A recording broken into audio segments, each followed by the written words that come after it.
আচ্ছা, তো আজকে আমরা প্রথম থিওরি পার্টটা পড়বো হচ্ছে তোমার বাস্তব গ্যাস এবং আদর্শ গ্যাস, যেটা নিয়ে আমরা গত ক্লাসে বলছিলাম যে আমরা আজকের ক্লাসে পড়বো। সো দেখো, বাস্তব গ্যাস এবং আদর্শ গ্যাস দুইটা পার্থক্য হলো কিসের জন্য। এই আদর্শ গ্যাস যেটা, এটা কিন্তু পুরো ধারণাটাই কাল্পনিক, ঠিক আছে। আদর্শ গ্যাসটা তোমরা এত পড়াশোনা করছো, এই পুরো জিনিসটাই হচ্ছে আহ এত মোটা হইলো কেন।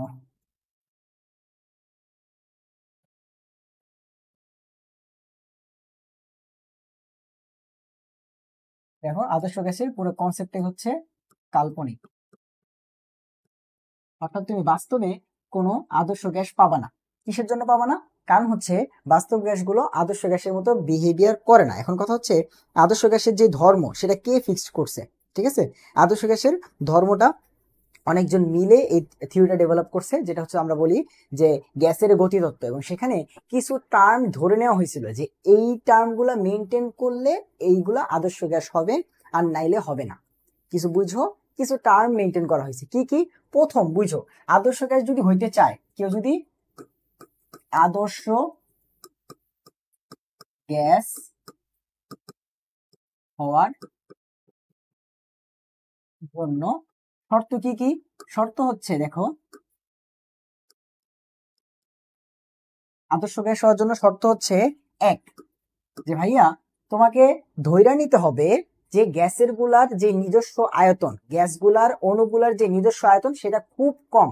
যেই পাত্রের মধ্যে গ্যাসটা আছে, দেখো, এই যে যেই পাত্রের মধ্যে গ্যাসটা থাকবে, ধরো এখানে গ্যাসের অণুগুলা ছোটাছুটি করতেছে, এই যে গ্যাসের অণুগুলো এখানে ছোটাছুটি করতেছে, তোমাকে ধরে নিতে হবে এই যে যে পাত্র, এই পাত্রের যে আয়তন সেটার তুলনায় এই যে গ্যাসের যে অণুগুলো আছে, এই অণুগুলার আয়তন অনেক কম, যেটা একদম শূন্যের কাছাকাছি। তাহলে তোমাকে কি ধরতে হবে? তোমাকে ধরে নিতে হবে যে গ্যাসের অণুগুলোর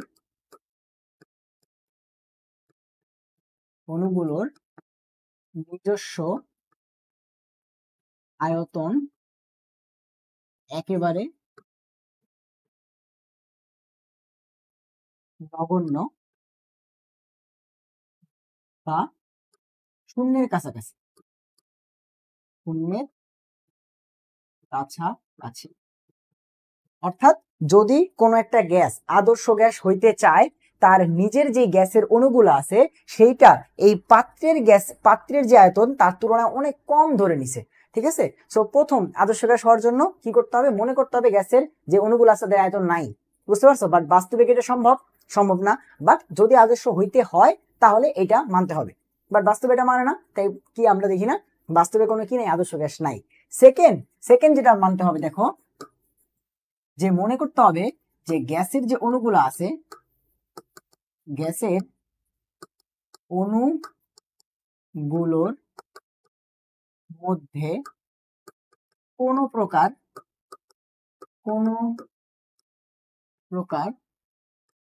আকর্ষণ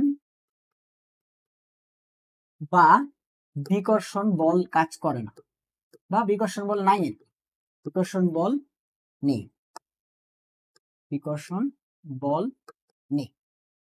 এই দুইটা জিনিস যদি মানতে পারে তাহলে সেই গ্যাসটা হবে আদর্শ গ্যাস। এই দুটা জিনিস যদি মানতে না পারে তাহলে সেটা হবে হচ্ছে তোমার বাস্তব গ্যাস। কি বলছি? প্রথম কথা বলছি যে গ্যাসের যে অণুগুলো আছে তাদের নিজেদের আয়তনগুলো অনেক কম বা নগণ্য ধরে নিতে হবে। এবং সেকেন্ড হচ্ছে সেই গ্যাসের অণুগুলোর মধ্যে কোনো আকর্ষণ বা বিকর্ষণ বল কাজ করবে না। এই দুটা জিনিস মানলে সেটাকে আমরা বলবো আদর্শ গ্যাস। এবং আদর্শ গ্যাস কি করে ভাইয়া? আদর্শ gas PV is equals to nRT, এই ফর্মুলা মেনে চলে। আদর্শ gas PV is equals to nRT formula মেনে চলে। কথা বুঝতে পারছো? তাইলে আদর্শ গ্যাস হওয়ার জন্য এই দুইটা জিনিসকে অবশ্যই ফলো করতে হবে, নাহলে সেই গ্যাসটাকে তুমি আদর্শ গ্যাস বলতে পারবা না, ঠিক আছে। এখন কথা হচ্ছে, তাহলে এই যে বাস্তব গ্যাস, এটাকে কেন আদর্শ গ্যাস বলতে পারি না? কারণ হচ্ছে বাস্তব গ্যাসের ক্ষেত্রে এই দুটা জিনিস মানে না। বাস্তব গ্যাসের ক্ষেত্রে এই যে গ্যাসের অণুগুলোর নিজস্ব আয়তন এটা আছে, এটা একেবারে কম না, নগণ্য না, এটাকে তুমি বাদ দিতে পারবা না। তাই, এবং এর একটা কথা, আর একটা হচ্ছে গ্যাসের অণুগুলোর মধ্যে আকর্ষণ বিকর্ষণ বল আছে। সো এই দুটা জিনিসের কারণে বাস্তব গ্যাসগুলা আদর্শ গ্যাসের মতো আচরণ করে না। দুনিয়াতে যত গ্যাস আছে সবই কি বাস্তব গ্যাস, ঠিক আছে। সো আদর্শ গ্যাস হচ্ছে একটা কাল্পনিক থিওরি, ধরে নেওয়া হয়েছে যে এই দুটো জিনিস মানলে সেটা হচ্ছে আদর্শ গ্যাস হবে। বাট বাস্তব গ্যাসগুলো কি করে না, এইটা নর্মালি মানে না। বাট আমরা যদি জোর করে মানাতে চাই তাও পারবো, সেটা আমরা পরে দেখবো যে কি করলে বাস্তব গ্যাসগুলো আদর্শ গ্যাসের মতো আচরণ করবে। বাট প্রথম কথা হচ্ছে এইটা। সেকেন্ড আসো, যে ভাইয়া বাস্তব গ্যাস, আমরা তো আদর্শ গ্যাস নিয়ে ইন্টারে পড়ালেখা করছি যে আদর্শ গ্যাসের ক্ষেত্রে PV is equals to nRT, এই ফর্মুলা আদর্শ গ্যাসটা মেনে চলে। PV is equals to nRT এই ফর্মুলা মেনে চলে, কিন্তু বাস্তব গ্যাস কেমন ফর্মুলা মেনে চলে? এখন দেখো বাস্তব গ্যাসের ক্ষেত্রে কি বললাম, গ্যাসের অণুগুলার নিজস্ব আয়তন আছে। তার মানে এই যে ভি, পিভি যে ভি, সেই ভি নিয়ে তুমি এখানে কাজ করতে পারবে না। তাহলে তোমাকে কেমন ভি নিয়ে কাজ করতে হবে? মনে রাখতে হবে বাস্তব গ্যাসের ক্ষেত্রে কি আছে ভাইয়া, গ্যাসগুলোর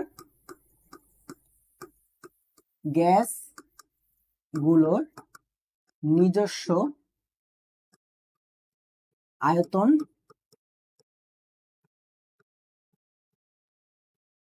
আছে। তো যেহেতু নিজস্ব আয়তন আছে, তাহলে এই আয়তনটাকে তোমার ওই যে সূত্রের ভি সেখান থেকে বাদ দেওয়া লাগবে, এবং বাদ দেওয়ার জন্যই আমাদের ভ্যান ডার ওয়ালস আয়তন সম্পর্কিত যে টার্মটা ইন্ট্রোডিউস করছে, যে আয়তন সম্পর্কিত রাশি, সেটা হচ্ছে ছোট হাতের বি, যেটাকে তোমরা চিনে আসছো যে আয়তন সম্পর্কিত রাশি হচ্ছে ছোট হাতের বি। তাহলে 1 মোল গ্যাসের জন্য আয়তন সম্পর্কিত রাশিটা যদি বি হয়, তাহলে n মোল বাস্তব গ্যাসের জন্য, বুঝো, n মোল বাস্তব গ্যাসের জন্য হবে nb। 1 মোলের জন্য 1b, n মোলের জন্য nb। তাহলে তোমাকে কি করতে হবে, ওই যে PV equals to nRT formula আছে, সেখানের আয়তন থেকে ভি থেকে গ্যাসের নিজস্ব আয়তন এনবিটাকে বাদ দিতে হবে।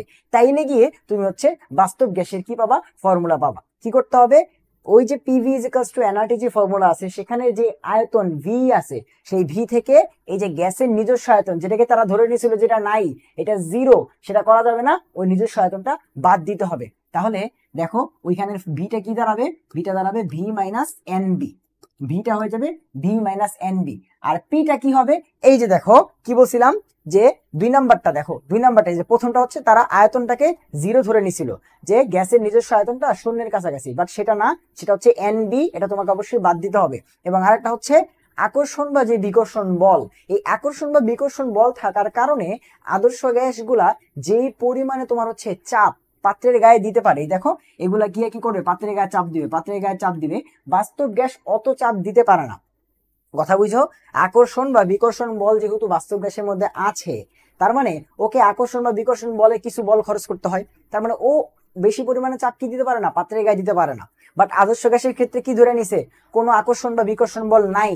সো নাই মানে ও সব কিছু কি করে, পাত্রের গায়ে গিয়ে দেয়। তার মানে আদর্শ গ্যাসের ক্ষেত্রে পাত্রের গায়ে চাপটা বেশি পড়ে, যেটা বাস্তব গ্যাসের ক্ষেত্রে হয় না। তাহলে তোমাকে কি করতে হবে, ওই যে বাস্তব গ্যাসে যতটুকু চাপ এই আকর্ষণ বা বিকর্ষণের ক্ষেত্রে গেল, সেটাকে যোগ করতে হবে পি এর সাথে। তাহলে দেখো এই যে পিটা আছে, এই যে পিটা, তার সাথে তোমার এই যে আকর্ষণ বা বিকর্ষণের কারণে, গ্যাস অণুগুলার আকর্ষণ বা বিকর্ষণের কারণে যেই পরিমাণে চাপটা লস হলো, সেটা যোগ করতে হবে। এবং চাপের জন্য সম্পর্কিত রাশি হচ্ছে এ, ঠিক আছে।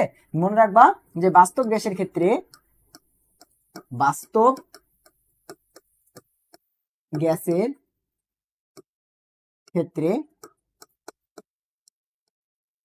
চাপ সম্পর্কিত বা আন্তঃআণবিক আকর্ষণ বা বিকর্ষণ সম্পর্কিত রাশি হচ্ছে এ, রাশি এ, ঠিক আছে। এবং সেখান থেকে যদি আমরা বল বের করি, সেই বলের মানটা আসে হচ্ছে তোমার a N square divide by V square, ঠিক আছে, a N square divide by V square. তাহলে এই যে আদর্শ গ্যাস এতটুকু চাপ যে লস করলো, এটা আমাদেরকে যোগ করতে হবে, সেটা কত, P plus A N square divide by V square. এবং দেখো এই যে আমাদের সেই বাস্তব গ্যাসের ফর্মুলা, যেটা তোমরা পড়ে আসছো ভ্যান ডার ওয়ালস এর ইকুয়েশন নামে, তাই না? এই যে আমাদের বাস্তব গ্যাসের সমীকরণ, বাস্তব গ্যাসের সমীকরণ, কার সমীকরণ এটা, ভ্যান ডার ওয়ালস এর। ভাই কার সমীকরণ, ভ্যান ডার ওয়ালস। তাহলে প্রথম থেকে একটু বুঝো, আদর্শ গ্যাসের ক্ষেত্রে দুইটা জিনিস ধরছি, যে আদর্শ গ্যাসের যে অণুগুলো আছে সেগুলোর আয়তন অনেক কম, নিজের আয়তনটা অনেক কম।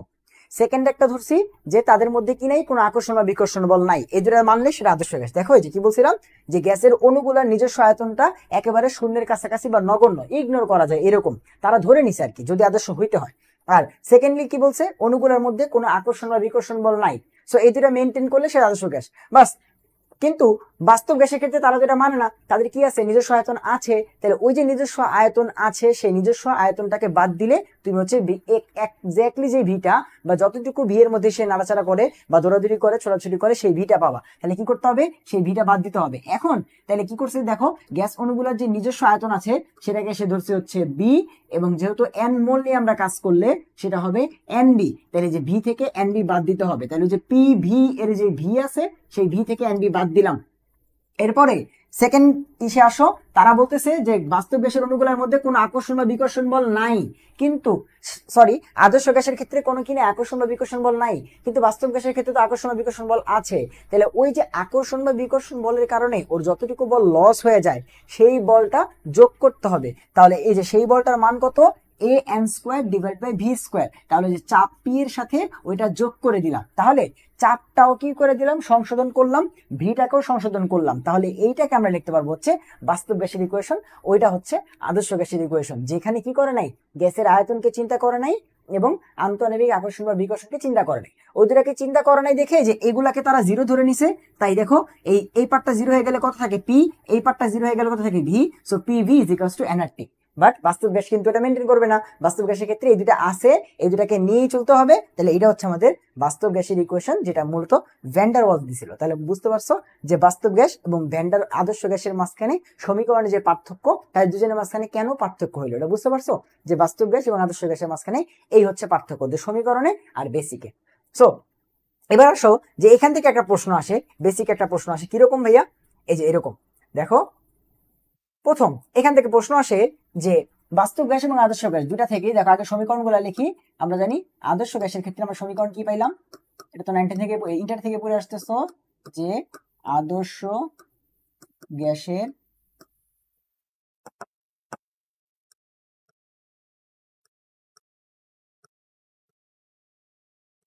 সমীকরণ PV is equals to N R T.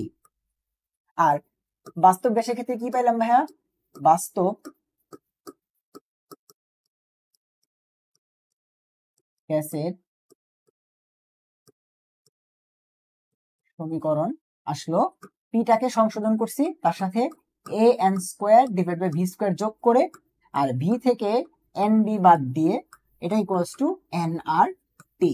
ঠিক আছে, সো এই যে সমীকরণগুলা, এখান থেকে একটা প্রশ্ন আসে, সেটা হচ্ছে তোমাকে বলবে যে ধরো 5 মোল কার্বন ডাইঅক্সাইড গ্যাসের জন্য 5 মোল কার্বন ডাইঅক্সাইড গ্যাসের জন্য তোমার আদর্শ গ্যাস অথবা বাস্তব গ্যাসের সমীকরণটা কত। আদর্শ গ্যাস এবং বাস্তব গ্যাসের সমীকরণ। সো এই টাইপের এমসিকিউ মাঝে মধ্যে আসে যে 5 মোল গ্যাসের জন্য আদর্শ গ্যাস এবং বাস্তব গ্যাসের সমীকরণটা লেখো। এখন দেখো 5 মোল যখন বলে দিছে তখন সেটা কার্বন ডাইঅক্সাইড নাকি হচ্ছে অন্য কোনো গ্যাস সেটা ম্যাটার করে না, আমার লাগবে 5 মোল, এই যে এন এর মান। তাহলে এন এর মান কত দেওয়া আছে 5, এই এন এর মানটা বসানোই হচ্ছে আমাদের কাজ। কি করব, এন এর মানটা জাস্ট বসাবো। তাহলে ওই সূত্রে কই এন আছে, ওই পাশে, তার মানে এই পাশটা চেঞ্জ হবে না, এই পাশে এই আদর্শ গ্যাসের ক্ষেত্রে চেঞ্জ হবে না। বাট বাস্তব গ্যাসের ক্ষেত্রে দেখো এই যে এন আছে, এই যে এন আছে, এই যে এন আছে, তাই না? তাহলে যে এইসব জায়গাতে জাস্ট এনটা বসবে, আর কিছুই না। তাহলে কত কি বলছে দেখো, 5 মোল গ্যাসের জন্য, কার্বন ডাইঅক্সাইড গ্যাসের জন্য আদর্শ গ্যাসের সমীকরণ। তাহলে আমরা আদর্শ আগে লিখি, তো আদর্শ গ্যাসের সমীকরণ কত হয় ভাইয়া, PV is equals to nRT. So কত মোলের জন্য লিখতে বলছে 5, তাহলে PV is equals to 5RT। তাহলে এটা হচ্ছে আদর্শ গ্যাসের সমীকরণ। আর বাস্তব গ্যাসের জন্য কত হবে দেখো, বাস্তব গ্যাসের জন্য হবে P plus A into N square বা 5 square divide by V square into V minus A দেখো এন বি মানে 5B, যেহেতু 5 mole is equals to NRT বা 5RT। এবার একটু হিসাব করি, দেখো হিসাব করলে কি আসতেছে, পি প্লাস এখানে আসতেছে 5 স্কোয়ার মানে 25 A square divide by V square into V minus 5B is equals to 5RT। So এরকম এমসিকিউ অপশনে থাকবে, তুমি সেখান থেকে কারেক্টটা লাগাবা, বুঝতে পারছো? আবার 5 মোল ডিরেক্টলি না বলে দিয়ে বলতে পারে হচ্ছে যে ধরো 44 গ্রাম কার্বন ডাইঅক্সাইডের জন্য তুমি হচ্ছে বাস্তব গ্যাসের এবং অথবা আদর্শ গ্যাসের ইকুয়েশন লেখো। তার মানে 44 গ্রাম মানে কত মোল ভাইয়া, 1 মোল। তখন তুমি এই যে সব এন এর জায়গায় 1 বসাবা, এখানে 1 বসাবা, তারপর হচ্ছে যে এখানে 1 বসাবা, এখানে 1 বসাবা, এখানে 1 বসাবা। বুঝতে পারছো? তার মানে এখান থেকে একটা এমসিকিউ আসতে পারে। কি এমসিকিউ? এটা শুধুমাত্র ঢাকা ইউনিভার্সিটি না, সব ভার্সিটিতে আসে। কিরকম? তোমার বলবে এত গ্রাম অমুক গ্যাসের জন্য আদর্শ গ্যাসের সমীকরণ কত, বাস্তব গ্যাসের সমীকরণ কত, এত মোল তোমার হচ্ছে অমুক গ্যাসের জন্য আদর্শ গ্যাসের সমীকরণ কত, বাস্তব গ্যাসের সমীকরণ কত, এরকম এমসিকিউ আসবে। তখন তুমি কি করবা? জাস্ট কত মোল সেটা বের করবা। গ্রামে বলুক, যা মন চায় তা বলুক, তুমি জাস্ট মোলটা বের করবা। দেন যে যত মোল এন এর মানটা সেটা নিয়ে এই সমীকরণ, যদি আদর্শ গ্যাস চাই তাহলে যে এনআরটির এন এ বসাবা, আর যদি বাস্তব চাই তাহলে যে P plus A N square এখানে বসাবা, আর ভি মাইনাস এন বি যে এন এর জায়গায় বসাবা, ইকুয়ালস টু ওই পাশে আবার এনআরটি আছে এখানে বসাবা, তাহলে তুমি বাস্তব গ্যাসের ইকুয়েশন পাবা। তাহলে বুঝতে পারছো? তাহলে ইকুয়েশন থেকে এরকম একটা এমসিকিউ কিন্তু আসে। কথা বুঝতে পারছো? ওকে, এরপর আসো যে ভাইয়া এরপর আমাদের কি রকম প্রশ্ন আসে এখান থেকে। আমাদের বাস্তব গ্যাস এবং আদর্শ গ্যাসের ইকুয়েশন থেকে আরো কিছু পড়ালেখা করতে হবে। আরো কি পড়ালেখা করতে হবে দেখো একটু।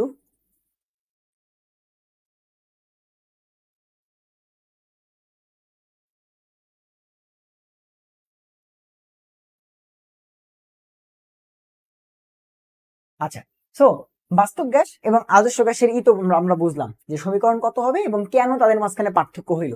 এবার খুবই ফেমাস একটা প্রশ্ন একদম এইচএসসি থেকে এই পর্যন্ত আসতেছে, যে বুঝলাম যে আদর্শ গ্যাস এবং বাস্তব গ্যাস সেম না, তাদের মাঝখানে সমীকরণ সেম না, কেন না সেটাও তোমাদেরকে প্রথমেই বললাম। আগে এটা দিয়ে শুরু করলাম যে কেন তারা সেম না, ঠিক আছে। এবং এখন প্রশ্ন হচ্ছে কি করলে তারা সেম হবে।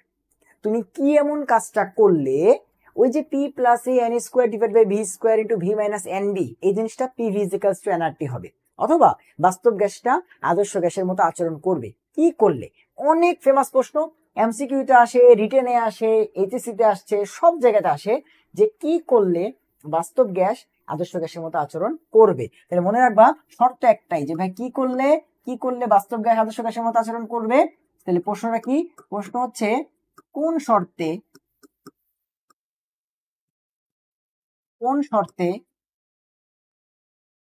বাস্তব গ্যাস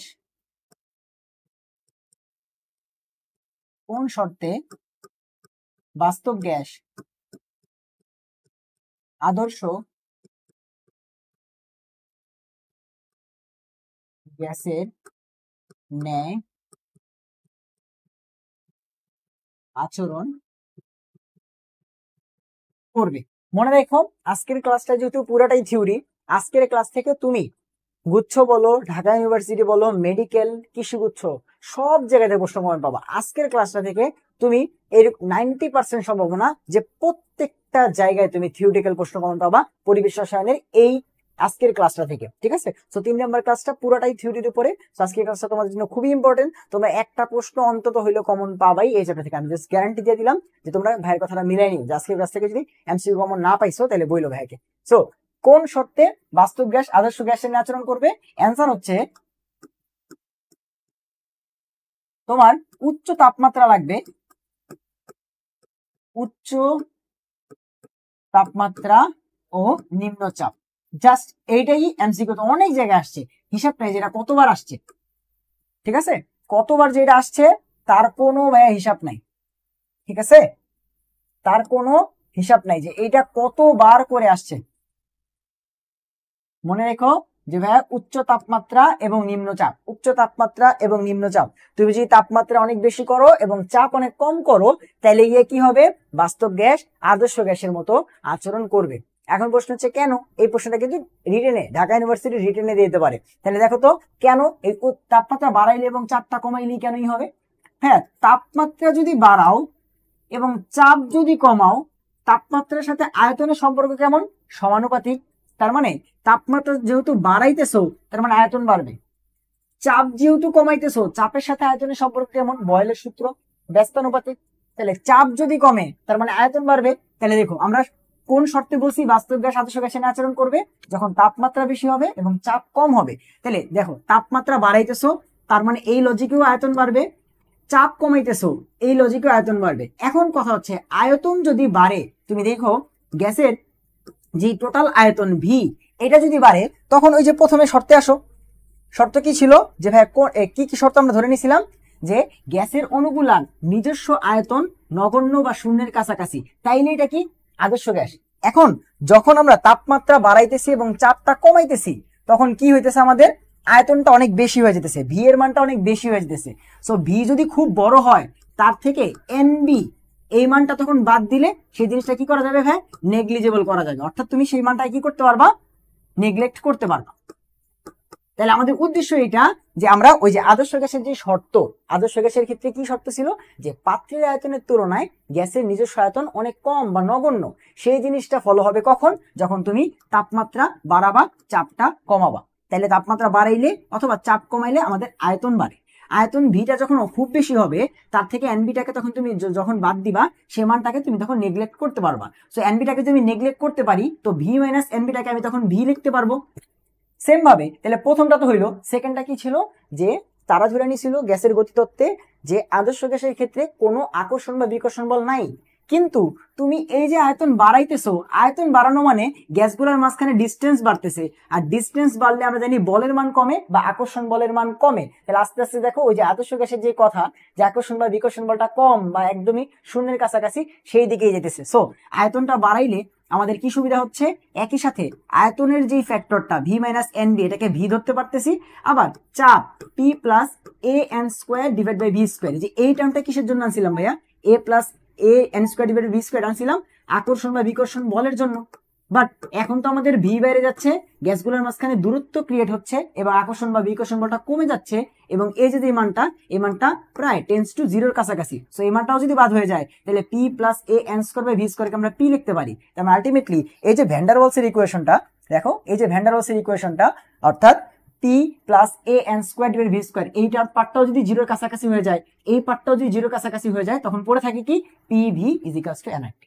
অর্থাৎ তাপমাত্রা বাড়াইলে এবং চাপ কমাইলে এই ভ্যান ডার ওয়ালসের যে ইকুয়েশনটা সেটা আলটিমেটলি দেখো আদর্শ গ্যাসের ইকুয়েশনকে ফলো করতেছে। সো এই এমসিকিউটা খুবই ফেমাস, সব জায়গাতে আসে, সব ভার্সিটিতে আসে, এমন না যে শুধুমাত্র ডিউতে আসে, সব জায়গাতে আসে। তাহলে কি বললাম, এটা জাস্ট পড়ে রাখো, এটা তোমাদের একটা না একটা ভার্সিটিতে আসবে, ঠিক আছে, একদম লিখে রাখো, একটা না একটা জায়গায় আসবে। কি বলছি, উচ্চ তাপমাত্রা এবং নিম্নচাপ, আর এই যে কারণটা এটা কিন্তু ডিউ রিটেনে চলে আসতে পারে, ঠিক আছে, এই বছর একবার ডিউ রিটেনে দিয়ে দিবে যে কি কোন শর্তে গেলে তোমার হচ্ছে বাস্তব গ্যাস আদর্শ গ্যাসের মতো আচরণ করবে। তাহলে একটাই শর্ত, সেটা হচ্ছে তাপমাত্রা বাড়াইতে হবে, চাপটা কমাইতে হবে। দেখো এই প্রশ্নে আসছে, 2015 সালে আসছে, তারপর হচ্ছে 21-22 সালে আসছে, এই ক্লাসের শেষ দিকে আসছে। ওকে ফাইন, তাহলে আমরা এটাও দেখলাম যে কেন বাস্তব গ্যাস এবং আদর্শ গ্যাস আলাদা, তাদের সমীকরণের মাঝখানে পার্থক্যগুলো কোন জায়গায়, এবং সেখান থেকে কি রকম প্রশ্ন আসে সমীকরণ থেকে, এবং লাস্টলি হচ্ছে কি করলে একটা বাস্তব গ্যাস আদর্শ গ্যাসের ন্যায় আচরণ করবে। তো এবার আসো খুব ইম্পর্টেন্ট একটা টার্ম এখান থেকে, সেটা হচ্ছে সংকোচনশীলতার গুণাঙ্ক বা পেষণ গুণাঙ্ক। এই পার্টটার মধ্যে আমাদের পড়তে হবে যে সংকোচনশীলতার গুণাঙ্ক, অথবা এটাকে বলা হয় পেষণ গুণাঙ্ক। পেষণ মানে তুমি চাপ দিয়ে যাকে পিষে ফেলতে পারবা, বা তাকে কতটুকু তোমার চাপ দেওয়া যায় বা কম্প্রেস করা যায়, পেষণ গুণাঙ্ক। এখন দেখো এটা মানে কি, আমরা এই যে বাস্তব গ্যাস বা আদর্শ গ্যাসের এই পার্টটা পড়ছি PV is equals to nRT, তুমি যদি এই দুটো টার্মকে ডিভাইড করে দাও, দেখো পিভি কে যদি এনআরটি দ্বারা ভাগ করে দাও এবং এই মানটা যদি 1 আসে, তুমি চিন্তা করে দেখো তো এই মানটা 1 আসা মানে তো এই ফর্মুলাটা দেখো, জাস্ট এনআরটিটাকে নিচে নিয়ে আসো, পিভির নিচে নিয়ে আসো, ওই পাশে কত করে থাকবে 1। সো এই যে পিভি ডিভাইড বাই এনআরটি এই পার্টটা 1, এটা কখন হয় আদর্শ গ্যাসের ক্ষেত্রে, বাট সবসময় কিন্তু 1 হয় না। সো এই পার্টটাকে আমরা হচ্ছে জেড নামক একটা টার্ম ধরে নিছি, যেটা হচ্ছে জেড, এবং এই জেডটাকে বলা হচ্ছে তোমার সংকোচনশীলতার গুণাঙ্ক বা পেষণ গুণাঙ্ক। তাহলে পিভি ডিভাইড বাই এনআরটি এই টার্মটাকে কি বলা হয়, সংকোচনশীলতার গুণাঙ্ক বা পেষণ গুণাঙ্ক। এখন দেখলাম এই জেডটা যদি 1 হয় তাহলে আলটিমেটলি ঘুরে ফিরে আমাদের পিভি আর এনআরটি সেম হয়ে যাবে। দেখো PV divide by nRT is equals to 1, কখন, যখন জেডটা 1। তাহলে দেখো এই পাশে পাঠিয়ে দাও, তাহলে পিভি ইজ ইকুয়ালস টু এনআরটিটা ফেরত আসবে, যেটা আলটিমেটলি কার সমীকরণ ভাই, আদর্শ গ্যাসের সমীকরণ। বাট যদি 1 থেকে কম বা বেশি হয় তখনই চলে আসবে বাস্তব গ্যাস, কারণ বাস্তব গ্যাস তো এই পিভি ডিভাইড বাই এনআরটি মানে না, এটা তো আমরা দেখলামই ফার্স্টে যে পিভি ডিভাইড বাই এনআরটি এটা তো মানে না বাস্তব গ্যাস। সো বাস্তব গ্যাসের ক্ষেত্রে মানটা কত হবে না, 1 হবে না, কমও হইতে পারে বেশি হইতে পারে, বাট 1 হবে না। 1 হলে কি হয়ে যাবে আদর্শ গ্যাস, ঠিক আছে। তাহলে জেড ইকুয়ালস টু 1 এটা কার ক্ষেত্রে হয়, আদর্শ গ্যাসের ক্ষেত্রে, আদর্শ গ্যাসের ক্ষেত্রে। আর বাস্তব গ্যাসের ক্ষেত্রে কত হবে, 1ও হইতে পারে, সরি 1 এর থেকে বেশি হইতে পারে, কম হইতে পারে। বাস্তব গ্যাসের ক্ষেত্রে দুইটা জিনিস হয়, একটা হচ্ছে তোমার জেড গ্রেটার দেন 1 আর আরেকটা হচ্ছে জেড লেস দেন 1। এখন এই পার্টটা থেকেও প্রশ্ন আসে যে কখন জেড গ্রেটার দেন 1 হবে, কখন জেড লেস দেন 1 হবে। ঠিক আছে, যাদের ভর কম যেমন হাইড্রোজেন, হিলিয়াম, নাইট্রোজেন, এদের ক্ষেত্রে দেখা যায় জেড এর যে ভ্যালুটা সেই মানটা 1 এর থেকে বেশি হয়। ঠিক আছে, জেড এর যে ভ্যালুটা এগুলো 1 এর থেকে বেশি হয়। কাদের ক্ষেত্রে বলছি? হাইড্রোজেন, তারপর হচ্ছে হিলিয়াম, নাইট্রোজেন, এদের ক্ষেত্রে। আর কাদের ক্ষেত্রে জেড এর ভ্যালুটা 1 এর থেকে কম হয়? যেমন বড় যারা আছে, কার্বন ডাইঅক্সাইড, তারপর ধর হচ্ছে অ্যামোনিয়া, অক্সিজেন, এদের ক্ষেত্রে কি হয়? জেড এর ভ্যালুটা 1 এর থেকে কম হয়। তাহলে এখান থেকে কিন্তু এমসিকিউ আসে যে কাদের ক্ষেত্রে জেড এর ভ্যালু 1 এর থেকে বেশি, কাদের ক্ষেত্রে জেড এর ভ্যালু 1 এর থেকে কম। এবং এখান থেকে একটা গ্রাফ আছে যেটাকে বলা হচ্ছে অ্যামাগার বক্র। দেখো আমি এখানে আঁকি, তোমার জন্য বুঝতে সুবিধা হবে। এটাকে বলা হচ্ছে অ্যামাগার বক্র। দেখো এখানে ধরো আমরা যদি এই টার্মটাকে ধরে নিলাম যে এটা জেড ইকুয়ালস টু 1, যদি এই রেখা বরাবর কারো গ্রাফটা যদি স্ট্রেট যায় তাহলে সেটা হচ্ছে জেড ইজ ইকুয়ালস টু 1। দেন তোমার এই যে যাদের ক্ষেত্রে জেড এর ভ্যালু 1 এর থেকে বেশি তাদের ক্ষেত্রে যেটা হয় গ্রাফটা এরকম হয় দেখতে। সো এরা কারা? জেড, দেখো জেড হইলে আদর্শ গ্যাস, বাট এই যে এদের গ্রাফটা কেমন হলো? জেড এর থেকে বেশি। দেখো যে এটা হচ্ছে জেড ইকুয়ালস টু 1, সো এটা জেড এর থেকে বেশি। এটা কাদের ক্ষেত্রে হয়? হাইড্রোজেন, এরপর হচ্ছে হিলিয়াম, এরপর হচ্ছে নাইট্রোজেন। আর কিছু গ্যাসের ক্ষেত্রে দেখা যায় তোমার এই যে জেড এর ভ্যালুটা সেটা এই যে জেড এর থেকে কম হয়। ঠিক আছে, জেড এর থেকে কম হয় এরকম। এটা কাদের ক্ষেত্রে? এই যে তোমার কার্বন ডাইঅক্সাইড, অ্যামোনিয়া এবং হচ্ছে অক্সিজেন। সো এইটা হচ্ছে তোমার অ্যামাগার বক্ররেখা, যেখানে মূলত হচ্ছে জেড এর সাপেক্ষে বাকি যে আদর্শ বাস্তব গ্যাসগুলো আছে তাদের জেড এর যে গ্রাফটা, সেই গ্রাফটা মূলত অ্যামাগা প্লট করছিল, সেখান থেকে এটাকে অ্যামাগার বক্ররেখা বলা হয়। আর আরেকটা এমসিকিউ সেটা হচ্ছে যেই তাপমাত্রায়, মনে রাখবা যে যেই তাপমাত্রায় তোমার হচ্ছে বাস্তব গ্যাস আদর্শ গ্যাসের নিয়ে আচরণ করে সেটাকে বয়েলের তাপমাত্রা বলা হয়। এই এমসিকিউটা একটা জায়গায় আসছে যে যেই তাপমাত্রায় বাস্তব গ্যাস আদর্শ গ্যাসের ন্যায় আচরণ করে ওই তাপমাত্রাটাকে বলা হয় বয়েলের তাপমাত্রা।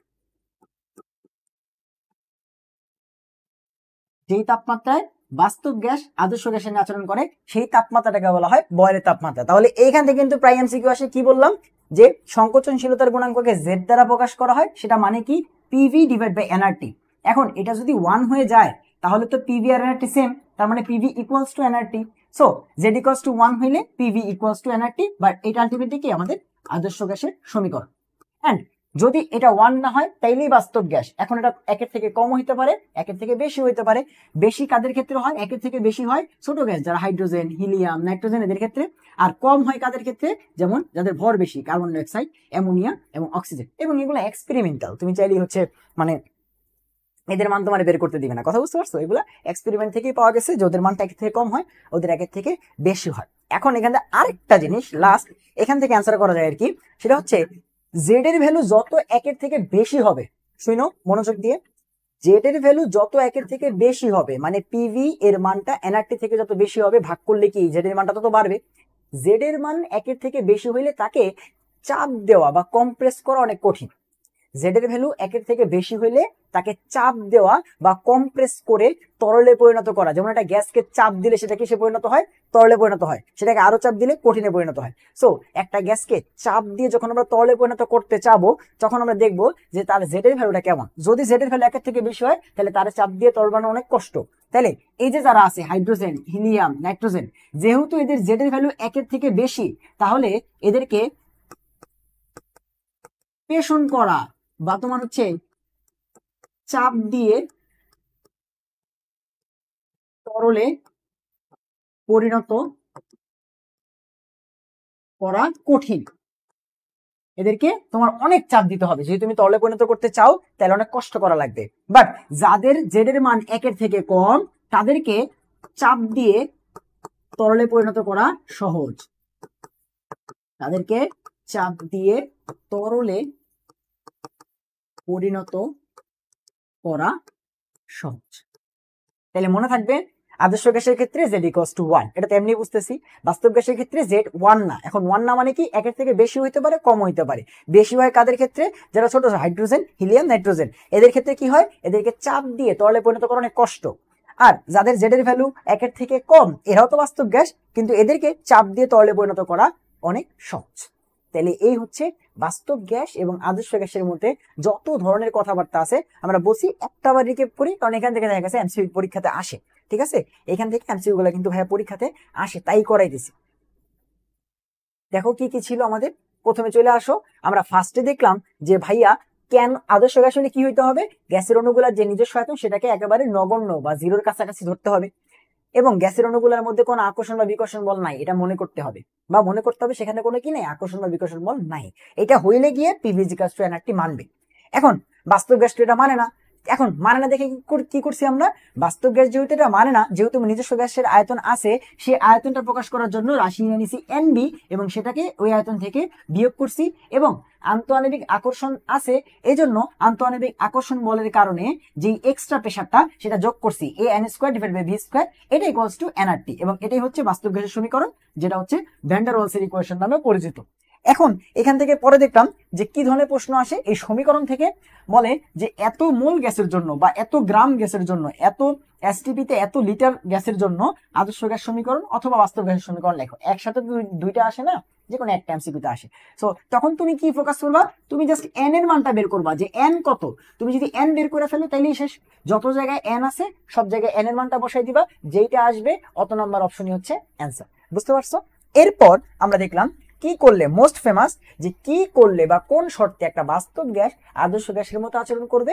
তাপমাত্রা অনেক উচ্চ হইতে হবে, চাপ কম হইতে হবে। তাপমাত্রা বেশি হইতে হবে, চাপ কম হইতে হবে। হইলে কি হবে, আয়তন বেশি হবে। আয়তন বেশি হইলে আমার দুই দিকেই লাভ, আন্তঃআণবিক দূরত্ব বাড়তেছে, বল কমে যাচ্ছে, তো চাপের সাথে যে টার্মটা আছে সেটা জিরোর কাছাকাছি হয়ে যেতেছে, এবং এই যে ভি এর মানটা এটা অনেক বেশি হয়ে যাচ্ছে, তার থেকে এনবি কে বাদ দিলে তখন আমি নেগলেক্ট করতে পারবো। আলটিমেটলি ভি মাইনাস এনবি হয়ে যাবে V, P plus A N square divide by V square হয়ে যাবে পি, তো ultimately P V is equals to nRT হয়ে যাবে।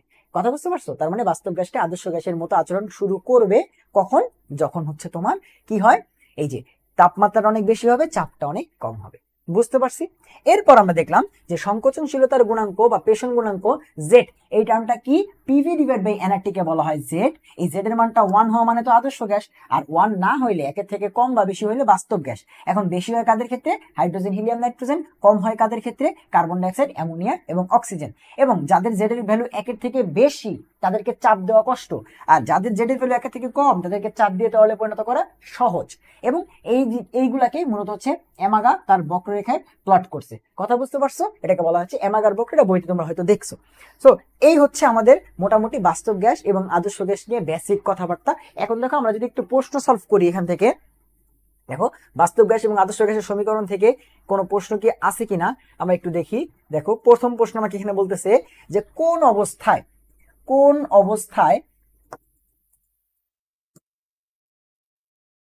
কি অবস্থায় বাস্তব গ্যাস আদর্শ গ্যাসের সমীকরণ অনুসরণ করে।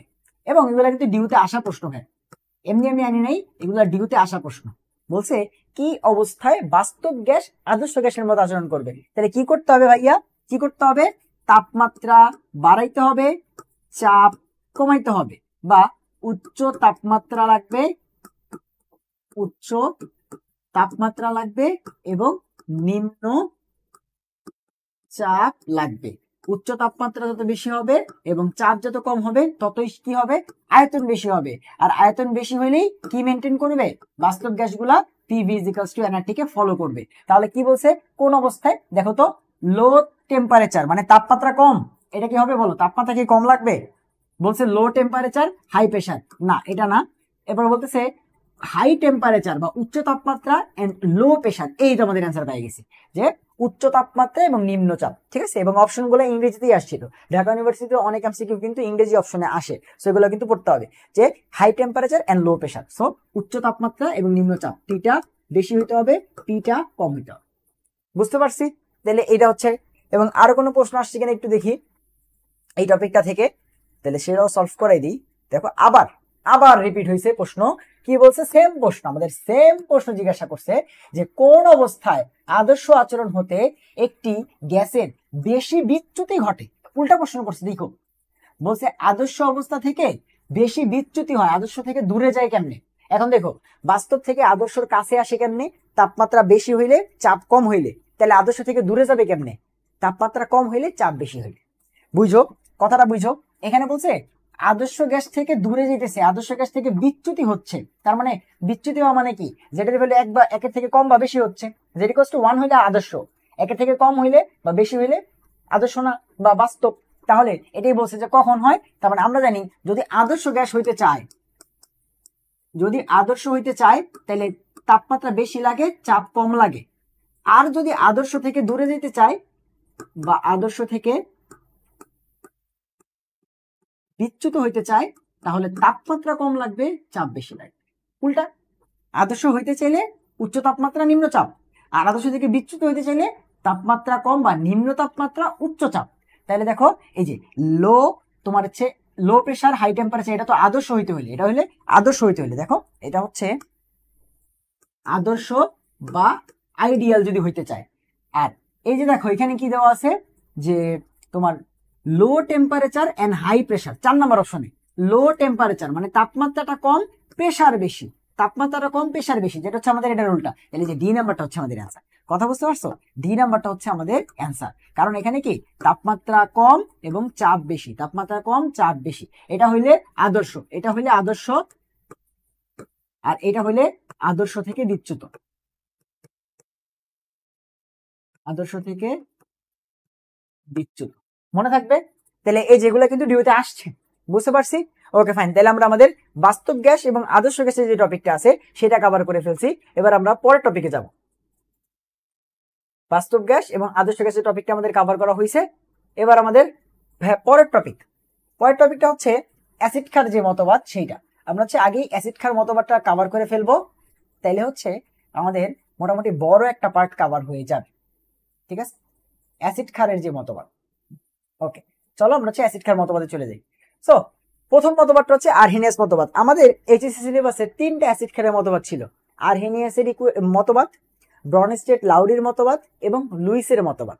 অ্যাসিডের 3টা মতবাদ ছিল, আরহেনিয়াস, ব্রনস্টেড লাউরি এবং লুইস। সো আমরা প্রথম আরহেনিয়াস, এই আরহেনিয়াস আমাদের 9, 10-এও ছিল, আরহেনিয়াস মতবাদটা আমাদের 9, 10-এও ছিল। এবং সেটা কি বলছিল যে আরহেনিয়াস মতবাদ অনুসারে অ্যাসিড কারা ভাইয়া? আরহেনিয়াস মতবাদ অনুসারে অ্যাসিড হচ্ছে যারা জলীয় দ্রবণে বা তুমি যদি পানির মধ্যে নিয়ে ছেড়ে দাও তারা কি করবে? H+ দান করবে। যারা জলীয় দ্রবণে H+ দান করবে তারা হচ্ছে অ্যাসিড। এবং তার মতবাদ অনুসারে ক্ষার বা বেস কারা ভাইয়া? তার মতবাদ অনুসারে ক্ষার বা বেস হচ্ছে যারা জলীয় দ্রবণে OH- বা এটাকে আমরা কি বলি? হাইড্রোক্সিল মূলক, এই হাইড্রোক্সিল মূলক যারা দান করে তারা হচ্ছে ক্ষার। তাহলে কি বলছে? আরহেনিয়াস বলছে যে অ্যাসিড হচ্ছে তারা যারা জলীয় দ্রবণে বা পানির মধ্যে ছেড়ে দিলে বা অ্যাকুয়াস সলিউশন, ইংরেজি আমরা কি বলি? জলীয় দ্রবণকে অ্যাকুয়াস সলিউশন, সেখানে H+ দান করে তারা হচ্ছে অ্যাসিড, আর যারা OH- দান করে তারা হচ্ছে ক্ষার। এখন তাহলে বুঝো তার মতবাদটা অনুসারে অ্যাসিড এবং ক্ষার খুঁজতে হলে তোমার জল লাগবে বা জলীয় দ্রবণ লাগবে, অ্যাকুয়াস সলিউশন লাগবে। তুমি জল ছাড়া অ্যাসিড বা ক্ষার চিনবা না। কথা বুঝতে পারতেছো? আর আরহেনিয়াসের মতবাদ অনুসারে তোমার জলীয় দ্রবণ ছাড়া তুমি অ্যাসিড অথবা ক্ষার চিনবা না। আবার H+ দান করতে হবে, OH- দান করতে হবে, OH থাকতে হবে। এখন তুমি বলো তো, তুমি অ্যামোনিয়াকে চিনো না ভাইয়া? তুমি তো অ্যামোনিয়াকে চিনো, তাই তো? অ্যামোনিয়ার যা তুমি জানো না ক্ষার, তুমি জানো অ্যামোনিয়া একটা ক্ষার, বাট অ্যামোনিয়ার মধ্যে তো OH নাই, তো অ্যামোনিয়া ক্ষার হইলো কেমনি? এটা কি প্রমাণ করতে পারবা আরহেনিয়াসের মতবাদ দিয়ে? তার মানে আরহেনিয়াসের মতবাদের যে এটা সেটা 19 পর্যন্ত ঠিক ছিল। ওকে ফাইন, 19 পর্যন্ত ঠিক আছে, যে আমরা জানি অ্যাসিড মানে H+, ক্ষার মানে OH-, এটা 19 পর্যন্ত ঠিক আছে। বাট কথা হচ্ছে এই যে অ্যাসিড অথবা ক্ষার, এটা যদি আরহেনিয়াস মতবাদ দিয়ে বের করতে যাই তাহলে প্রথম কথা হচ্ছে জলীয় দ্রবণ লাগবে, দ্বিতীয় কথা হচ্ছে H+ আর OH- লাগবেই লাগবে, মাস্ট। তো এটা হচ্ছে তার একটা কি ভাইয়া? তার একটা তোমার কি বলা যায় এটাকে, ওই যেমন আমরা পড়তাম না বোর অথবা হচ্ছে রাদারফোর্ড পরমাণু মডেলে, যে এটা হচ্ছে তার ব্যর্থতা, এটা হচ্ছে তার হচ্ছে একটা সীমাবদ্ধতা। সো এটা হচ্ছে আরহেনিয়াসের সীমাবদ্ধতা। ঠিক আছে, সীমাবদ্ধতা কি সীমাবদ্ধতা? যে প্রথম সীমাবদ্ধতা হচ্ছে জলীয় দ্রবণই লাগবে, অন্য দ্রবণ হলে তুমি হচ্ছে অ্যাসিড অথবা ক্ষার বের করতে পারবে না, কারণ সে বলছি জলীয় দ্রবণ লাগবে, তাই তো? এবং সেকেন্ডলি হচ্ছে H+ ও OH- থাকতে হবে, নাইলে সেটা তার মতবাদ অনুযায়ী অ্যাসিড অথবা ক্ষার হবে না। সো এগুলো ছাড়াও তো অ্যাসিড হয়, ক্ষার হয়, তাই না? তাহলে এটা হচ্ছে তার একটা সীমাবদ্ধতা বা তার একটা দুর্বলতা, সেটা বলতে পারেনি আর কি। ঠিক আছে, তাহলে আরহেনিয়াসের মতবাদ অনুসারে অ্যাসিড কারা? যারা H+ দান করে জলীয় দ্রবণে, ক্ষার কারা? যারা OH- দান করে। এখন তার সীমাবদ্ধতা কি? তার মতবাদ অনুসারে অ্যাসিড অথবা ক্ষার চিনছি, ঠিক আছে, বাট তার কিছু সীমাবদ্ধতা আছে, যে অনেক অ্যাসিড অথবা ক্ষারের মধ্যে তোমার হচ্ছে OH- নাই, তাহলে তারাও তো অ্যাসিড অথবা ক্ষার, তাহলে সেইটা তুমি কি করতে পারবা না, আর্হেনিয়াসের মতবাদ দিয়ে বের করতে পারবা না, তাদেরকে অ্যাসিড অথবা ক্ষার বলতে পারবা না। কার মতবাদ দিয়ে? আর্হেনিয়াস দিয়ে। সেকেন্ডলি তোমার জলীয় দ্রবণই লাগবে, জলীয় দ্রবণ ছাড়া তুমি বলতে পারবে না, তাহলে হচ্ছে আর্হেনিয়াসের মতবাদ। এরপরে আসো ব্রনস্টেড লাউরির মতবাদ। ঠিক আছে, ব্রনস্টেড লাউরির মতবাদ। আচ্ছা, লাউরির মতবাদটা কই গেল? আচ্ছা, এইখানে হবে হচ্ছে তোমার ব্রনস্টেড লাউরির মতবাদ। ঠিক আছে, ব্রনস্টেড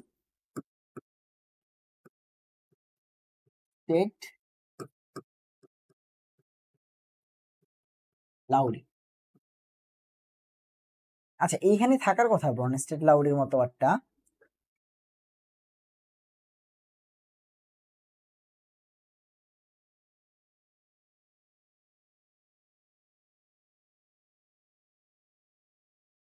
আচ্ছা, সো ফার্স্টে আমরা ব্রনস্টেড লাউরির মতবাদটা পড়ে নিই, এরপরে আমরা হচ্ছে অনুবন্ধী অ্যাসিড ক্ষারের মতবাদটা পড়বো। আগে আমরা ব্রনস্টেড লাউরির মতবাদটা পড়ি। সো ব্রনস্টেড লাউরি কি বলছে ভাই? ব্রনস্টেড লাউরি বলতেছে যে অ্যাসিড হবে তারা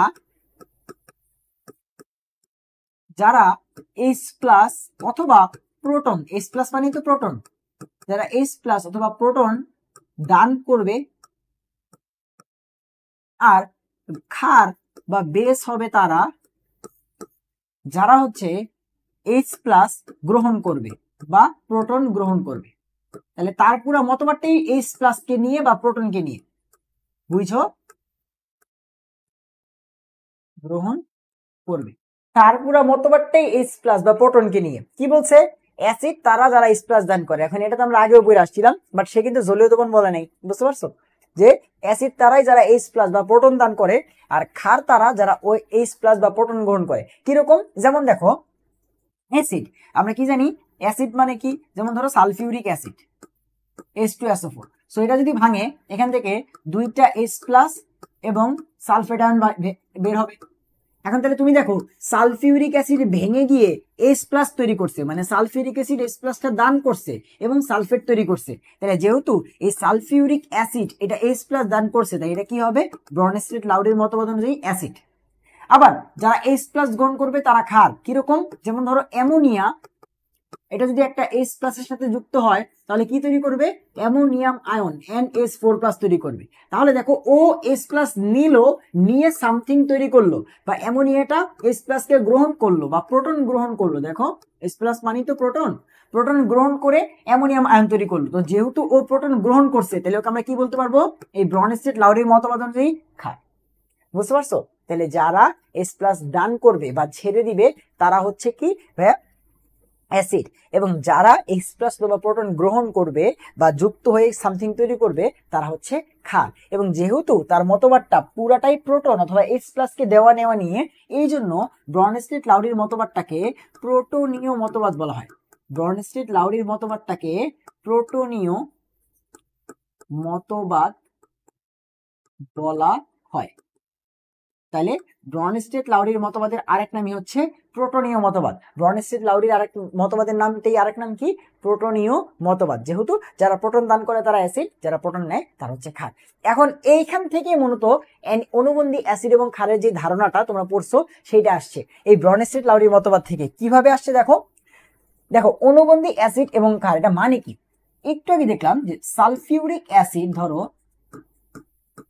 এটা যদি ভাঙে তাহলে সেখান থেকে কি তৈরি হবে? দুইটা H প্লাস এবং সালফেট SO4 2-। এখন দেখো, তাহলে এইটাকে আমরা ব্রনস্টেড লাউরির মতবাদ অনুযায়ী অ্যাসিড বলতে পারবো না? দেখো তো অ্যাসিড, কারণ এই সালফিউরিক অ্যাসিডটা ভেঙে গেল, এই দুইটা H প্লাস তৈরি করলো এবং সালফেট তৈরি করলো। তো যেহেতু ও H প্লাসটা কি করছে ভাই? দান করছে, তাহলে ওকে আমরা কি বলতে পারবো? যেহেতু ও H প্লাসটা দান করছে তাহলে ওকে বলতে পারবো অ্যাসিড। এখন উল্টা পাশটা চিন্তা করো তো, এই পাশে এই যে সালফেটটা যেটা আছে, সালফেট ও যদি দুইটা H প্লাসের সাথে যুক্ত হয়, যুক্ত হয়ে কি তৈরি করবে? সালফিউরিক অ্যাসিড তৈরি করবে না? দুইটা পাশ তো একটা বিক্রিয়া, দেখো এখানে মাঝখানে ডাবল তীর চিহ্ন দিচ্ছি, মানে দুইটা পাশ বা উভমুখী বিক্রিয়া। তো বিক্রিয়ার এই পাশে যে আছে সে H প্লাস তৈরি করছে এবং সামথিং তৈরি করছে, তাই ওকে আমরা বলতেছি ব্রনস্টেড লাউরির মতবাদ অনুযায়ী অ্যাসিড, কারণ ও যেহেতু H প্লাস তৈরি করছে তার মানে অ্যাসিড। আবার এই পাশে আসো, এই পাশে যে আছে সে H প্লাসের সাথে যুক্ত হয়ে সালফিউরিক অ্যাসিড তৈরি করছে, তাহলে ওকে কি আমরা ক্ষার বলতে পারবো না? যে দেখো H প্লাস গ্রহণ করে, একটু আগে বললাম এই যে অ্যামোনিয়া H প্লাসের সাথে যুক্ত হয়ে সামথিং তৈরি করছিল, তাই অ্যামোনিয়া হচ্ছে ক্ষার। কারণ কি, এই যে কারণ ও H প্লাস বা প্রোটন গ্রহণ করছে, H প্লাস বা প্রোটন নিছে, এই জন্য ও ক্ষার। আর এখানে দেখো তাহলে এই যে সালফেটটা, এটা কি একটা ক্ষার না? এই পাশে চিন্তা করো, সালফেটটা H প্লাসের সাথে যুক্ত হয়ে সালফিউরিক অ্যাসিড তৈরি করছে, তাহলে এটা হচ্ছে একটা ক্ষার, কিন্তু তৈরি হয়েছে একটা অ্যাসিড থেকে, তাহলে এই জন্য এই যে ক্ষারটা, এটাকে আমরা বলি হচ্ছে অনুবন্ধী ক্ষার। তার মানে অনুবন্ধী টার্মটা কোন পাশে ইউজ করি ভাই? অনুবন্ধী টার্মটা বিক্রিয়ার ডান পাশে ইউজ করি। অনুবন্ধী টার্মটা কোন পাশে ইউজ করি? বিক্রিয়ার ডান পাশে। তাহলে একটা অ্যাসিডের যে বিক্রিয়া বা একটা অ্যাসিড যে ভাঙে, অ্যাসিড ভাঙলে সবসময় কি তৈরি হয়? H প্লাস এবং অনুবন্ধী ক্ষার। একটা অ্যাসিড ভাঙলে সবসময় H প্লাস এবং অনুবন্ধী ক্ষার। আর একটা দেখাই, ধর হচ্ছে HCl বা হাইড্রোক্লোরিক অ্যাসিড। সো এটা যদি ভাঙে কি তৈরি হবে ভাইয়া? H plus plus chlorine minus. এখন তুমি দেখো এটা একটা অ্যাসিড, কিসের জন্য ভাইয়া? কারণ ও ভেঙে গিয়ে H প্লাস তৈরি করছে, যেহেতু ও H প্লাস তৈরি করছে বা দান করছে, তাই হচ্ছে অ্যাসিড। আবার উল্টা পাশ চিন্তা করো, H প্লাসটা ক্লোরিন মাইনাসটা নিয়ে HCl তৈরি করবে না, যখন এই পাশে আসবে বিক্রিয়া, তাহলে এটাকে আমরা কি বলতে পারবো? যেহেতু H প্লাস নিছে, তাই ও হচ্ছে একটা ক্ষার। কিন্তু কেমন ক্ষার? অনুবন্ধী ক্ষার, যেহেতু বিক্রিয়ার ডান পাশে আছে। সো বিক্রিয়ার ডান পাশে থাকলেই অ্যাসিড অথবা ক্ষারকে অনুবন্ধী টার্মটা ইউজ করব। বিক্রিয়ার ডান পাশে থাকলেই অনুবন্ধী টার্মটা ইউজ করব। তাহলে এই পাশে কি কখনো অনুবন্ধী টার্ম আসবে? এই পাশে কি কখনো অনুবন্ধী অ্যাসিড অথবা ক্ষার আসবে?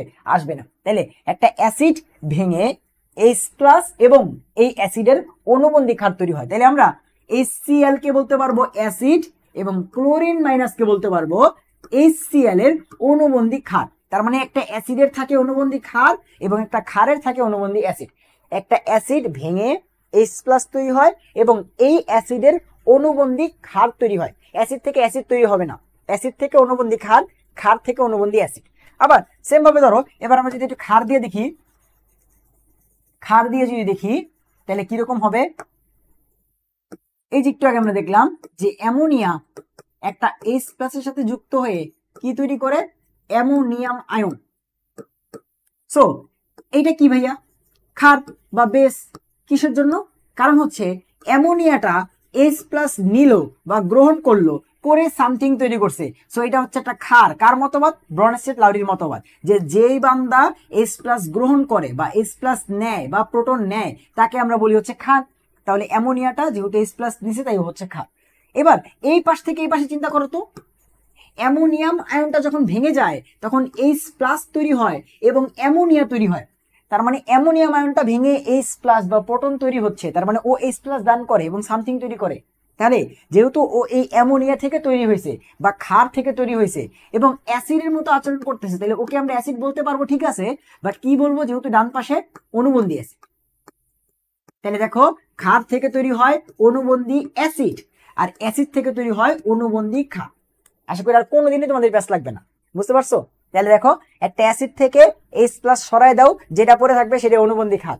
অ্যাসিড থেকে সবসময় ক্ষারই হবে এবং ডান পাশে থাকলে অনুবন্ধী। ক্ষার থেকে অ্যাসিডই হবে এবং ডান পাশে আছে তাই অনুবন্ধী, এবং ক্ষারের সাথে H প্লাস যুক্ত করে দাও, তাইলেই সেই অনুবন্ধী অ্যাসিডটা পাওয়া যাবে। তাহলে টেকনিকটা কি? অ্যাসিড থেকে H প্লাস সরাই দিলে অনুবন্ধী ক্ষার, ক্ষারের সাথে H প্লাস যুক্ত করে দিলে অনুবন্ধী অ্যাসিড।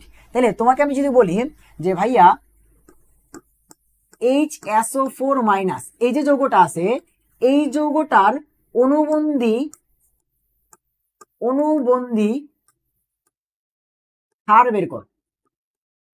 এই যৌগটার অনুবন্ধী ক্ষার, তার মানে ওর অনুবন্ধী ক্ষার বের করতে হবে, এখন অনুবন্ধী ক্ষার কার থাকে? অ্যাসিডের। তাহলে ওর নিজে কি? অ্যাসিড। ধরো তোমাকে প্রশ্ন করছে অনুবন্ধী ক্ষার বের করতে হবে, তাহলে যেই যৌগটার অনুবন্ধী ক্ষার বের করতে বলছে ও নিজে হচ্ছে অ্যাসিড। আবার চিন্তা করো, তোমাকে অনুবন্ধী অ্যাসিড বের করতে বলছে, তাহলে যার অনুবন্ধী অ্যাসিড বের করতে বলছে সে নিজে হচ্ছে ক্ষার। কথা বুঝতে পারছো? আমি বললাম যে আমার অনুবন্ধী ক্ষার বের করো, তাহলে আমার অনুবন্ধী ক্ষার বের করো মানে আমি কি? অ্যাসিড। আবার বললাম যে আমার অনুবন্ধী অ্যাসিড বের করো, তাহলে অ্যাসিড বের করো মানে আমি কি? ক্ষার। উল্টা মনে আছে? মনে থাকবে। তাহলে এবার দেখো আমি কি বলছি? HSO4 এই যৌগটার অনুবন্ধী ক্ষার কে সেটা বের করো, এটাই হচ্ছে এমসিকিউ। তাহলে ও নিজে হচ্ছে অ্যাসিড। তাহলে ও যদি অ্যাসিড হয়, ওর থেকে একটা H প্লাস কে বের করে দাও, তাহলে HSO4 মাইনাস এটা যদি ভেঙে যায় তৈরি হবে H প্লাস এবং SO4 মাইনাস। তাই তো, সরি এখানে তো আগে থেকে একটা মাইনাস ছিলই, তাহলে 2 মাইনাস। তাহলে দেখো ও নিজে হচ্ছে অ্যাসিড, আর এই যে H প্লাস এবং যেটা তৈরি হলো এটাই কি অনুবন্ধী ক্ষার।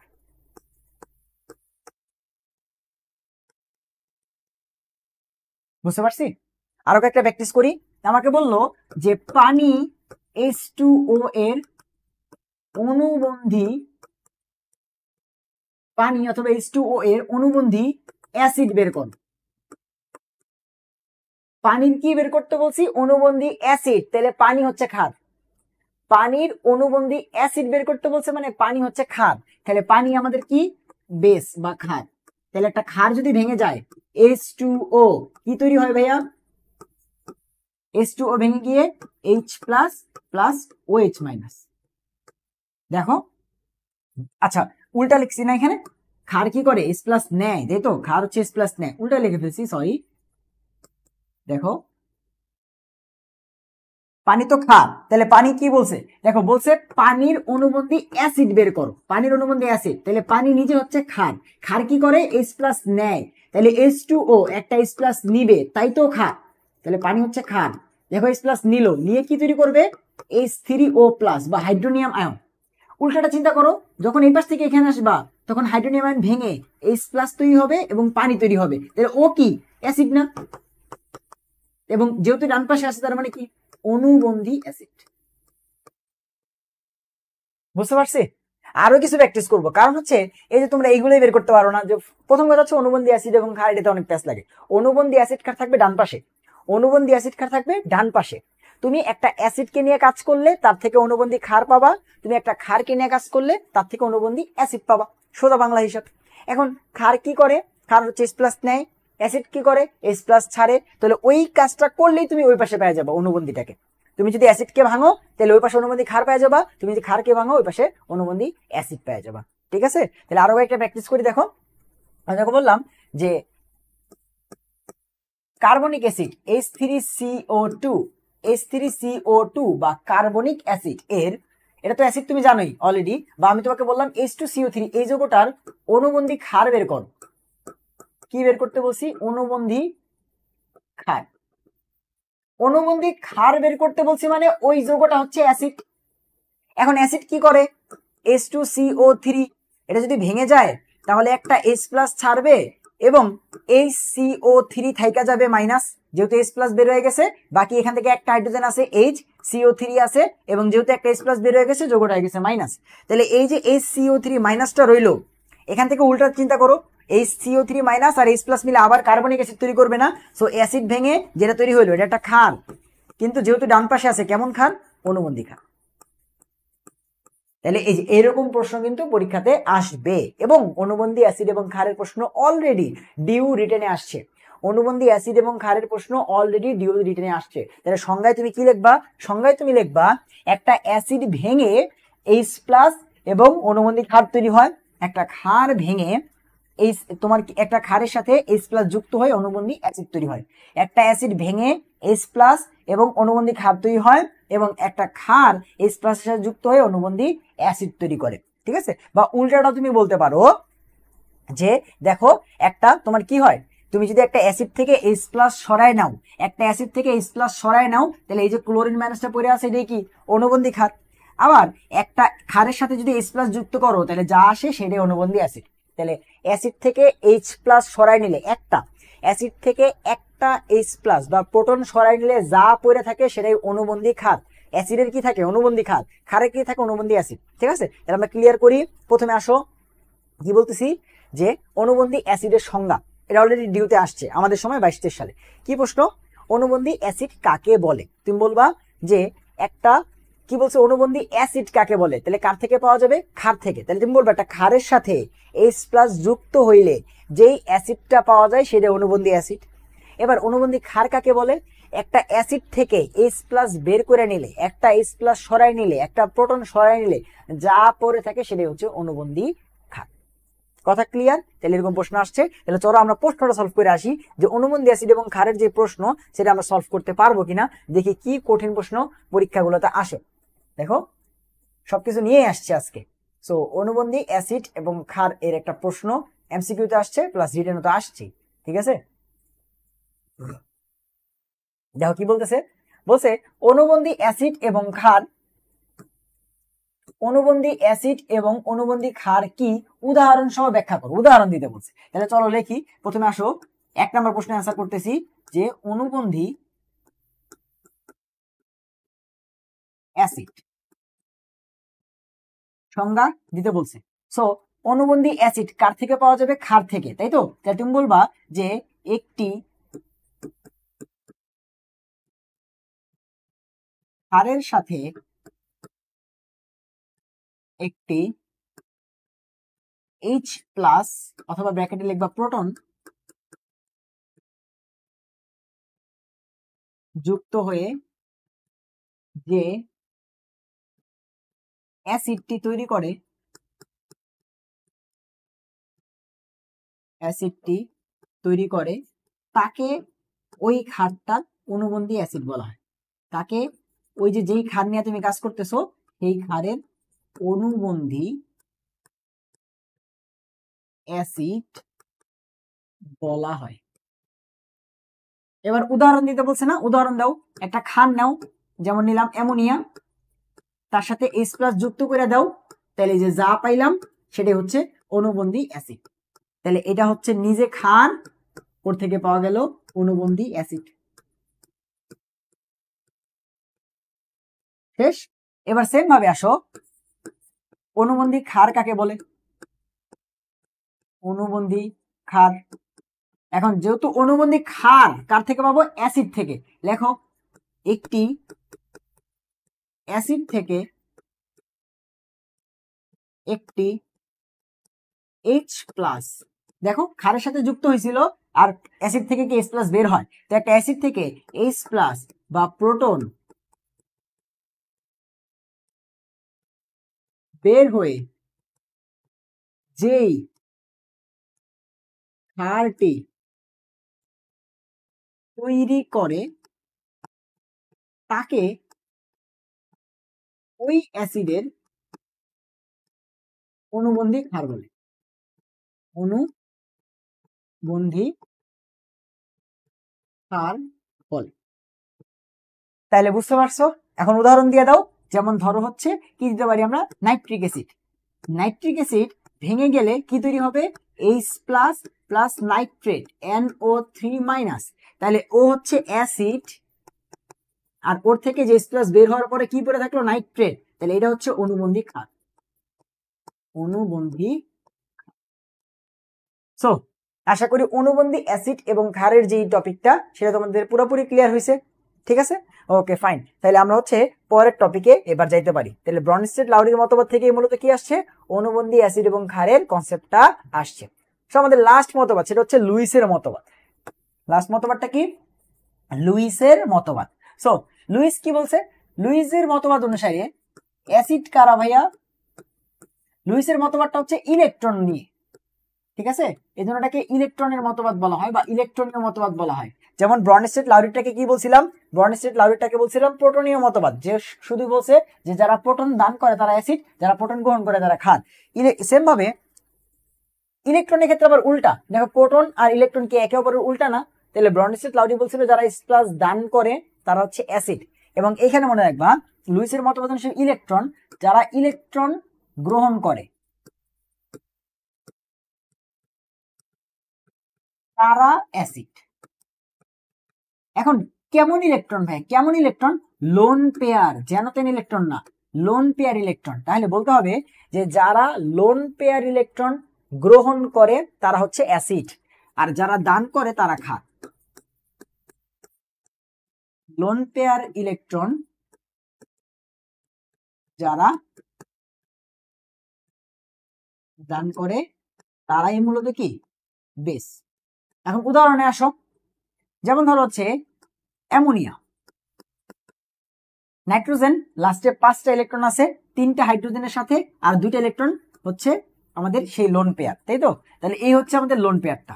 তাহলে ও চাইলে কি করতে পারবে, যে কাউকে এই লোন পেয়ার ইলেকট্রনটা দান করতে পারবে। সো ধরো ও এই লোন পেয়ারটা একটা H প্লাস কে দান করলো, একটা H প্লাস তো কোনো ইলেকট্রন নাই, সো 2টা ইলেকট্রন ওরে দান করলো বা ওর সাথে শেয়ার করলো, তাহলে মিলে কি হয়ে গেল দেখো NH4 প্লাস।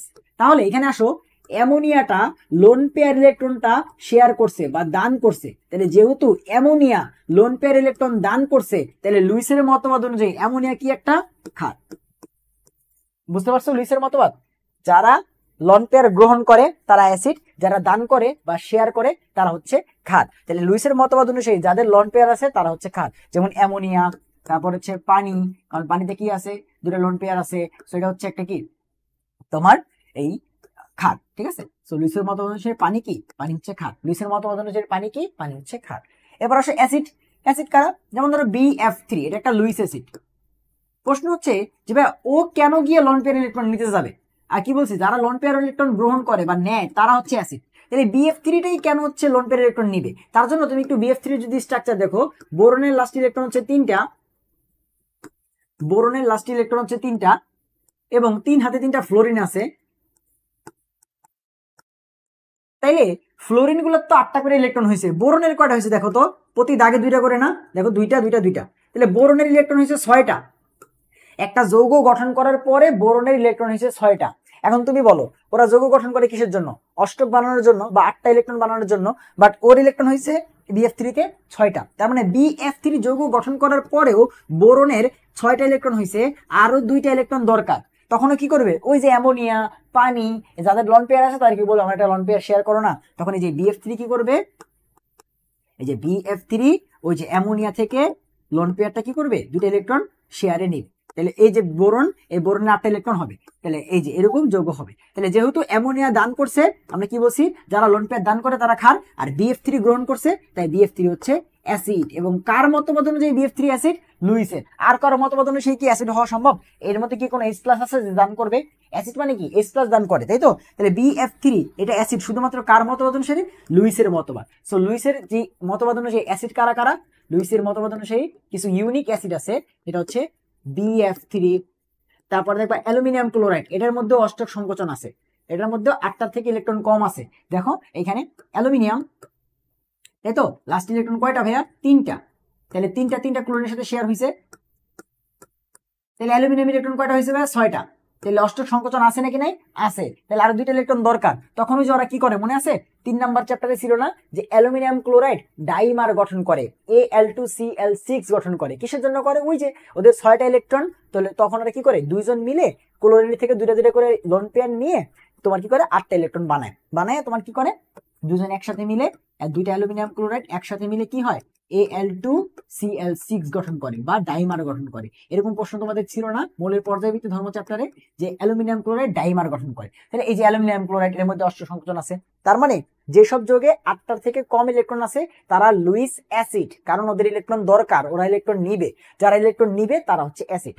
আর যাদের যৌগ গঠন করার পরে এক্সট্রা লন পেয়ার ইলেকট্রন আছে, এবং সেটা তারা কাউকে দান করুক আর না করুক, লন পেয়ার ইলেকট্রন আছে, তার মানে তারা হচ্ছে লুইস ক্ষার। তাহলে ইলেকট্রন বা লন পেয়ার ইলেকট্রন নিলে তারা হচ্ছে অ্যাসিড, আর দান করলে তারা হচ্ছে ক্ষার। তো আশা করি 3টা মতবাদ, আরহেনিয়াস, ব্রনস্টেড লাউরি এবং ব্রনস্টেড লাউরি থেকে অনুবন্ধী অ্যাসিড ক্ষারের যে মতবাদ সেইটা, এবং লুইসের মতবাদ তোমাদের ক্লিয়ার হয়েছে, বুঝতে পারছি? সো খুবই ইম্পর্টেন্ট এটা যে BF3 এবং অ্যালুমিনিয়াম ক্লোরাইড এবং সালফার ট্রাইঅক্সাইড এরা হচ্ছে লুইস অ্যাসিড। ভাই অনেকবার করে পরীক্ষা আসছে, তাই বলতেছি বারবার, লুইস অ্যাসিড কারা কারা? BF3, AlCl3, sulphur trioxide. আর লুইস ক্ষার কেমনে চিনবা? যাদের মধ্যে লোন পেয়ার ইলেকট্রন আছে তারাই হচ্ছে তোমার কি লুইস ক্ষার। ঠিক আছে, ওকে, তাহলে অ্যাসিডের মতবাদ গেল। গ্রিন হাউস ইফেক্ট, এসব জায়গা থেকে এমসিকিউ আসে। এখন আমরা থিওরিটিক্যাল পড়াগুলো একটু ডিপে যাবো। গ্রিন হাউস প্রভাব, তোমরা গ্রিন হাউস কি খুব ভালোভাবে জানো, যে তোমার গ্রিন হাউস ইফেক্টটা তুলনা করার জন্য আমাদের সমাজ বই বা বিজ্ঞান বইগুলোতে আগে থাকতো যে শীতকালীন যেসব দেশে কি করে, তোমার ইউরোপের যে দেশগুলো আছে সেখানে যেহেতু প্রচুর ঠান্ডা, তো শাকসবজি তো টিকতে পারে না, তখন তারা একটা কাচের ঘর বানায়, সেখানে মূলত হিট গেলে হিটটা আর কাজ ভেদ করে আসতে পারে না। তো ওইরকমই দেখো আমাদের পৃথিবীর মধ্যে তাপ আসতেছে, বাট কিছু কম্পোনেন্ট বা গ্যাসের কারণে সেই গ্যাসটা বায়ুমণ্ডল ভেদ করে বাইরে যেতে পারতেছে না। তার মানে পৃথিবীতে আস্তে আস্তে দৈনিক গরম হচ্ছে, আর বৈশ্বিক উষ্ণায়ন বা হচ্ছে গ্লোবাল ওয়ার্মিং বাড়তেছে। সো ওই রকমই কনসেপ্টটা একদম সেম। সো ওইরকম ভাবে বলতেছে যে শীতকালে ওই যে কাচের ঘরটা বানাইলাম, তাপটা ভিতরে ঢুকলো বা আলো ভিতরে ঢুকলো, বাট বের হইতে পারলো না, সো রুমটা গরম থাকে। আমাদের পৃথিবীটাকে চিন্তা করে নাও ওই রুমের মতো করে, সেখানে কি করলো, সূর্যের আলো ঢুকলো, বাট কিছু গ্যাসের কারণে সেটা কি করতে পারে না, বাইরে যেতে পারে না, পৃথিবীর মধ্যে থেকে যায়, পৃথিবীর গরম দিন দিন বাড়তেছে, এবং দেখো এখন উল্টাপাল্টা ওয়েদার কাজ করে, তাই না? এই দেখবা বৃষ্টি, একটু পরে দেখবা রোদ উঠে গেছে।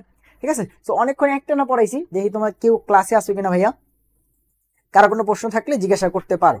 ওকে, তাহলে গ্রিন হাউস ইফেক্টটা তো বুঝতে পারছি, বাট এখান থেকে এমসিকিউ কি আসে হচ্ছে কাদের কারণে মূলত গ্রিন হাউস ইফেক্টটা ক্রিয়েট হয়, ঠিক আছে, বা এখানে মূলত কার কার ভূমিকা বেশি। সেখান থেকে সব থেকে বেশি যে প্রশ্নটা আসছে সেটা হচ্ছে গ্রিন হাউস ইফেক্টে সব থেকে বেশি ভূমিকা রাখে হচ্ছে কার্বন ডাইঅক্সাইড।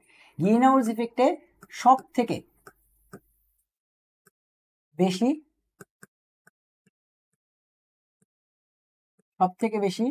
ভূমিকা রাখে কার্বন ডাইঅক্সাইড। তো এই প্রশ্নটা সব থেকে বেশি আসে যে গ্রিন হাউস ইফেক্টের সব থেকে বেশি ভূমিকা রাখে কে, কার্বন ডাইঅক্সাইড। আরো কিছু আছে দেখবা তোমাদের এখানে দেওয়া আছে যে সালফার ডাইঅক্সাইড, তারপরে কার্বন মনোঅক্সাইড, সিএফসি, ওজোন, এসব দেওয়া আছে। বাট সব থেকে বেশিবার কোনটা আসছে যে গ্রিন হাউস ইফেক্টে সব থেকে বেশি ভূমিকা রাখে কার্বন ডাইঅক্সাইড, এবং এটার উত্তপ্তকরণ ক্ষমতা অন্য সবগুলোর থেকে বেশি। কার্বন ডাইঅক্সাইডের উত্তপ্তকরণ বা হিটকে অ্যাবজর্ব করার ক্ষমতা এবং ধরে রাখার ক্ষমতা সব থেকে বেশি, ঠিক আছে। সো এটা যেন পরীক্ষাতে আসে যে কার্বন ডাইঅক্সাইডের উত্তপ্তকরণ ক্ষমতা অনেক বেশি। সো এই কারণে আর আছে, এরপরে হচ্ছে দূষক গুলা, হ্যাঁ, আর হচ্ছে বিওডিসিওডি এগুলা না কম আসে। ওকে, উত্তপ্তকরণ এটার ক্ষমতা কি সব থেকে বেশি, ঠিক আছে। তাহলে এই প্রশ্নটা দেখবা কয়বার করে আসছে দেখো, আমরা যদি প্রশ্ন সলভে যাই, প্রথমে দেখো এটা এই যে 22 সালে আসছে, কি বলছে যে গ্রিন হাউস প্রভাবের জন্য সর্বাপেক্ষা দায়ী কোন গ্যাসটি। অন্যগুলোও কিন্তু আছে, যে মিথেন, কার্বন, সবই আছে, carbon monoxide, nitrogen dioxide, but সব থেকে বেশি দেখো কি বলছে যে সর্বাপেক্ষা দায়ী কোনটি, এই যে কার্বন ডাইঅক্সাইড, ঠিক আছে। এই প্রশ্নটা 4বার আসছে, বাট আমি অলরেডি মাত্র 2বার লিখছি, ঠিক আছে, বেশি করে লিখে নেই। 4বার আসছে এই প্রশ্নটা ডিউতে, গত 10 বছরে 4বার, যে গ্রিন হাউস প্রভাবের জন্য সব থেকে বেশি দায়ী কে। দায়ী তো সবগুলোই, বাট সব থেকে বেশি দায়ী কে, কার্বন ডাইঅক্সাইড। এই প্রশ্নের আনসার হচ্ছে কার্বন ডাইঅক্সাইড। শুধু এই প্রশ্ন না, যদি আরো বলতো যে কোনটার উত্তপ্তকরণ ক্ষমতা বেশি, তাও অ্যান্সার হইতো কি কার্বন ডাইঅক্সাইড। এবং সেকেন্ড হচ্ছে মিথেন, মনে রাখবা এটার উত্তপ্তকরণ ক্ষমতা হচ্ছে সেকেন্ড।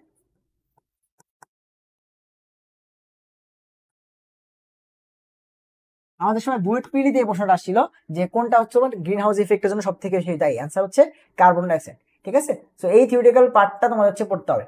এরপর আসা হচ্ছে অ্যাসিড বৃষ্টি এবং নাইট্রোজেন ফিক্সেশন। সো অ্যাসিড বৃষ্টি এবং নাইট্রোজেন ফিক্সেশনের বিক্রিয়াগুলা খুব ইম্পর্টেন্ট ডিউ রিটেনের জন্য, ঠিক আছে।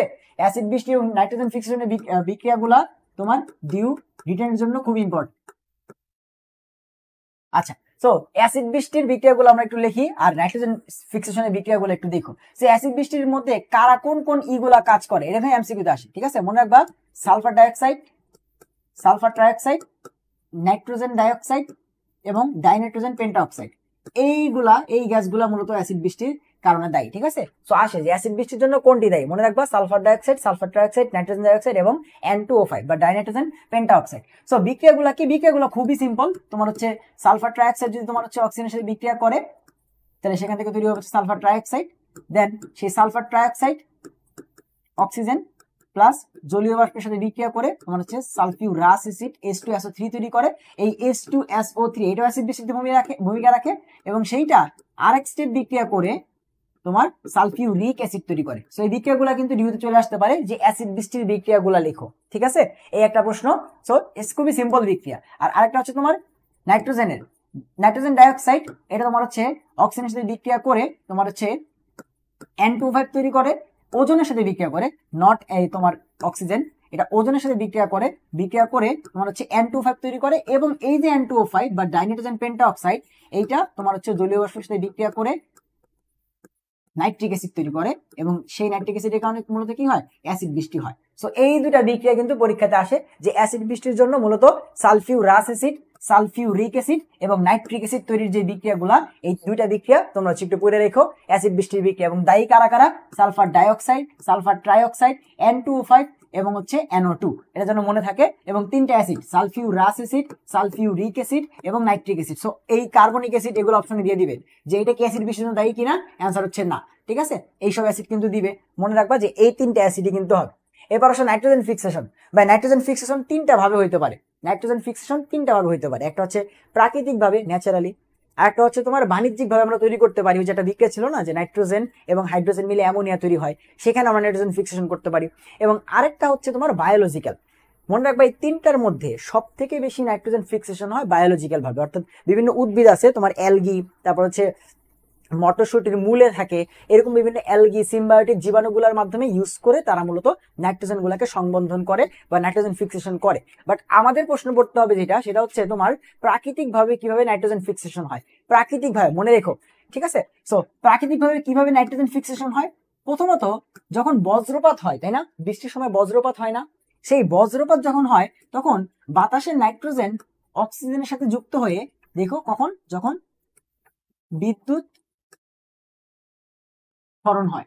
সো বিদ্যুৎ ক্ষরণ হলে তাপমাত্রা প্রায় 3000 ডিগ্রি সেলসিয়াসের কাছাকাছি হয় এবং নাইট্রোজেন যে বন্ধনটা বা নাইট্রোজেনের যে অণুটা সেটা খুবই স্ট্রং বন্ড থাকে, প্রায় 3000 ডিগ্রি সেলসিয়াস হলে ভাঙে। এজন্য নাইট্রোজেন কিন্তু বিদ্যুৎ ক্ষরণ বা খুব বেশি তাপমাত্রা না হইলে নাইট্রোজেন সাধারণত বিক্রিয়া করতে চায় না।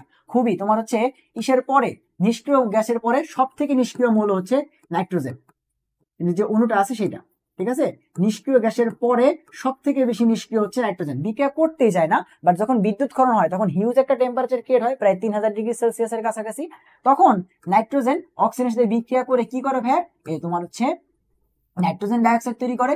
দেন সেই নাইট্রোজেন ডাইঅক্সাইড এই যে সেম তোমার ফাইনালি আসবে হচ্ছে তোমার নাইট্রিক অ্যাসিডের কাছে, ঠিক আছে।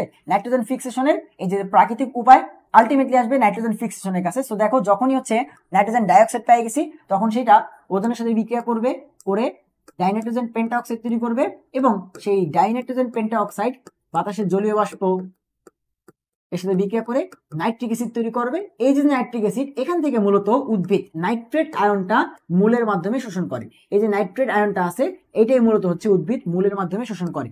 অনেক সময় কিন্তু আসে যে নিচের কোনটি তোমার হচ্ছে উদ্ভিদ শোষণ করে, সো নাইট্রেট আয়নটা মূলের মাধ্যমে উদ্ভিদ শোষণ করে। সো তিনটা উপায়, একটা কি বায়োলজিক্যাল যে উদ্ভিদগুলো আছে সিম্বায়োটিক জীবাণু, তারপর হচ্ছে তোমার মটরশুটির মূলে থাকে, সেগুলা কি করে এভাবে নাইট্রোজেন গুলাকে কম্বাইন করে। আর একটা হচ্ছে তোমার প্রাকৃতিকটার বিক্রিয়া কিন্তু আসতে পারে, ঠিক আছে। এগুলা কিন্তু রিউনিটনে ভাই চলে আসবে, ঠিক আছে। তখন তুমি কি দেখবা যে নাইট্রোজেন অক্সিজেনের সাথে বিদ্যুৎ ক্ষরণের সময় যে 3000 ডিগ্রি সেলসিয়াস তখন নাইট্রোজেন ডাইঅক্সাইড তৈরি করে, সেই নাইট্রোজেন ডাইঅক্সাইড ওজনের সাথে বিক্রিয়া করে ডাইনাইট্রোজেন পেন্টাঅক্সাইড, এবং ডাইনাইট্রোজেন পেন্টাঅক্সাইড পানি অথবা মাঝে মাঝে দেখবা H2O2 এর সাথে বিক্রিয়া করে নাইট্রিক অ্যাসিড তৈরি করে। এই নাইট্রিক অ্যাসিডের যে নাইট্রেট আয়নটা আছে এটাই মূলত উদ্ভিদ কি করে মূলের মাধ্যমে শোষণ করে। সো আর আরেকটা আছে কি, সেটা হচ্ছে তুমি যদি একেবারে বাণিজ্যিক ভাবে তৈরি করতে চাও নাইট্রোজেন, অ্যামোনিয়া তৈরি করতে চাও বা নাইট্রিক অ্যাসিড তৈরি করতে চাও, সেটা তুমি বাণিজ্যিক ভাবে করতে পারো, ঠিক আছে। বাট আমাদের সেই প্রাকৃতিকটা মূলত পড়তে হয়। সো নাইট্রোজেন ফিক্সেশন থেকে কিরকম প্রশ্ন আসে চলো একটু দেখি, যে নাইট্রোজেন ফিক্সেশন থেকে কিরকম প্রশ্ন পরীক্ষাতে আসছে। এই দেখো বলছে উদ্ভিদ মূলের সাহায্যে ইউরিয়া, দেখো উদ্ভিদ মূলের সাহায্যে ইউরিয়া সার কি অবস্থায় শোষণ করে। এখন তুমি দেখো ইউরিয়া বলো আর যেটাই বলো সেখান থেকে মূলত উদ্ভিদের লাগবে নাইট্রোজেন। এখন উদ্ভিদ তো নাইট্রোজেন শোষণ করতে পারে না, কি শোষণ করতে পারে, নাইট্রেট আয়ন। কথা বুঝতে পারছো? এই দেখো 1 নম্বর অপশনে ইউরিয়ার সংকেত দেওয়া আছে, বাট উদ্ভিদ এই ইউরিয়া দিলে কোনো লাভ নাই, ইউরিয়া শোষণ করতে পারবে না। NH4OH এখানে নাইট্রেট আয়নই নাই, এটা শোষণ করতে পারবে না। NO2 মাইনাস না, কিন্তু NO2 মাইনাস সল্ট না, এই যে NO3 মাইনাস লবণ বা সল্ট এইটা শোষণ করে। কথা বুঝতে পারছো? তাহলে অ্যান্সার হচ্ছে সি। সেই নাইট্রেট আয়নটা মূলত হচ্ছে ইউরিয়ার মধ্যে থাকে। সো ইউরিয়া সার কিন্তু তোমার কি উদ্ভিদের জন্য জমিতে আমরা প্রয়োগ করি। সো সেই ইউরিয়া সার থেকে মূলত সে কি করে নাইট্রেট আয়নটাকে শোষণ করে, কারণ উদ্ভিদের মূলত ওই যে ব্যাপন প্রক্রিয়াতে আয়নগুলাকে নিতে হয়, সো ওইগুলাকে সে কি করতে পারে না, নিতে পারে না। আরেকটা প্রশ্ন বেবি আছে এখান থেকে না। সো এই হচ্ছে একটা প্রশ্ন ডিউতে আসছিল মেবি 16-17 সালে, যে তোমার নাইট্রোজেনের তোমার হচ্ছে কোন আয়নটা শোষণ করে। মনে রাখবা নাইট্রেট আয়নটা হচ্ছে উদ্ভিদ শোষণ করে। এরপর আসা হচ্ছে পানির বিশুদ্ধতার যে মানদণ্ড। তো এখানে কিছু জিনিসই পড়তে হয়, খুব একটা জিনিস পড়তে হয় না, যে কতটুকু তোমার হচ্ছে সহনশীলতার মাত্রা WHO বা ওয়ার্ল্ড হেলথ অর্গানাইজেশন থেকে ফিক্স করে দিছে। যেমন হচ্ছে পিএইচ এর মান পানির জন্য এত হইতে হবে, BOD এর মান এত হইতে হবে, COD এর মান এত হইতে হবে, DO এর মান এত হইতে হবে, প্রত্যেকটা এক একটা আলাদা MCQ, ঠিক আছে। সো পানির বিশুদ্ধতার কিছু দেখো কতগুলো আছে। ফার্স্ট হচ্ছে DO, ঠিক আছে, ডিজলভ অক্সিজেন, অর্থাৎ পানিতে কতটুকু অক্সিজেন দ্রবণীয় থাকবে বা ডিজলভ অবস্থায় থাকবে সেটা হচ্ছে DO। এরপর হচ্ছে BOD বা বায়োলজিক্যাল অক্সিজেন ডিমান্ড, এগুলো 9-10 থেকে ছিল। এরপর হচ্ছে তোমার COD বা কেমিক্যাল অক্সিজেন ডিমান্ড। এরপর হচ্ছে TDS এবং আরেকটা হচ্ছে PH। সো এগুলো থেকে কি এমসিকিউ আসবে, এগুলো থেকে এমসিকিউ আসে যে এগুলার কতটুকু মাত্রা পানিতে থাকতে পারবে সর্বোচ্চ সেটা, অথবা WHO থেকে কতটুকু বলছে। সো পিএসটা হচ্ছে তোমার 6.5 থেকে 8.5 থাকা লাগবে, ঠিক আছে। পানির পিএইচ, বিশুদ্ধ পানির পিএইচ 6.5 থেকে 8.5 এর মধ্যে থাকবে। এরপর হচ্ছে তোমার টিডিএস হচ্ছে 500 ppm, টিডিএস হচ্ছে 500 ppm হইতে হবে। সিওডি হচ্ছে 10 ppm, সিওডি হচ্ছে 10 ppm হইতে হবে, ঠিক আছে। বিশুদ্ধ পানির সিওডি এর মান হইতে হবে 10 ppm। বিওডি হইতে হয় হচ্ছে তোমার 6 ppm, বিওডি হইতে হয় হচ্ছে 5 থেকে 6 ppm। আর ডিও হচ্ছে তোমার 5 ppm। তাহলে এই হচ্ছে পানির বিশুদ্ধতার যে 5টা মানদণ্ড, পিএইচ, টিডিএস, এরপর হচ্ছে তোমার সিওডি, বিওডি এবং ডিও। তাহলে ডিও হইতে হয় হচ্ছে তোমার, আচ্ছা ওয়েট, এইটা হইতে হয় 6 ppm, বিওডি একদম ফিক্সড 6 ppm, 6 ppm। তারপর তুমি একটু বইটা চেক করো। আর এইটা হইতে হয় মেবি ডিও হইতে হয় 5 থেকে 6, ঠিক আছে। সো ডিও হচ্ছে 5 থেকে 6 ppm, বিওডি হচ্ছে 6 ppm।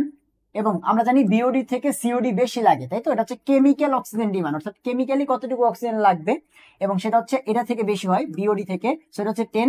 টিডিএস হচ্ছে আরো বেশি 500, এবং পিএইচ হচ্ছে 6.5 থেকে 8.5। এবং এগুলা কে নির্ধারণ করে দিছে?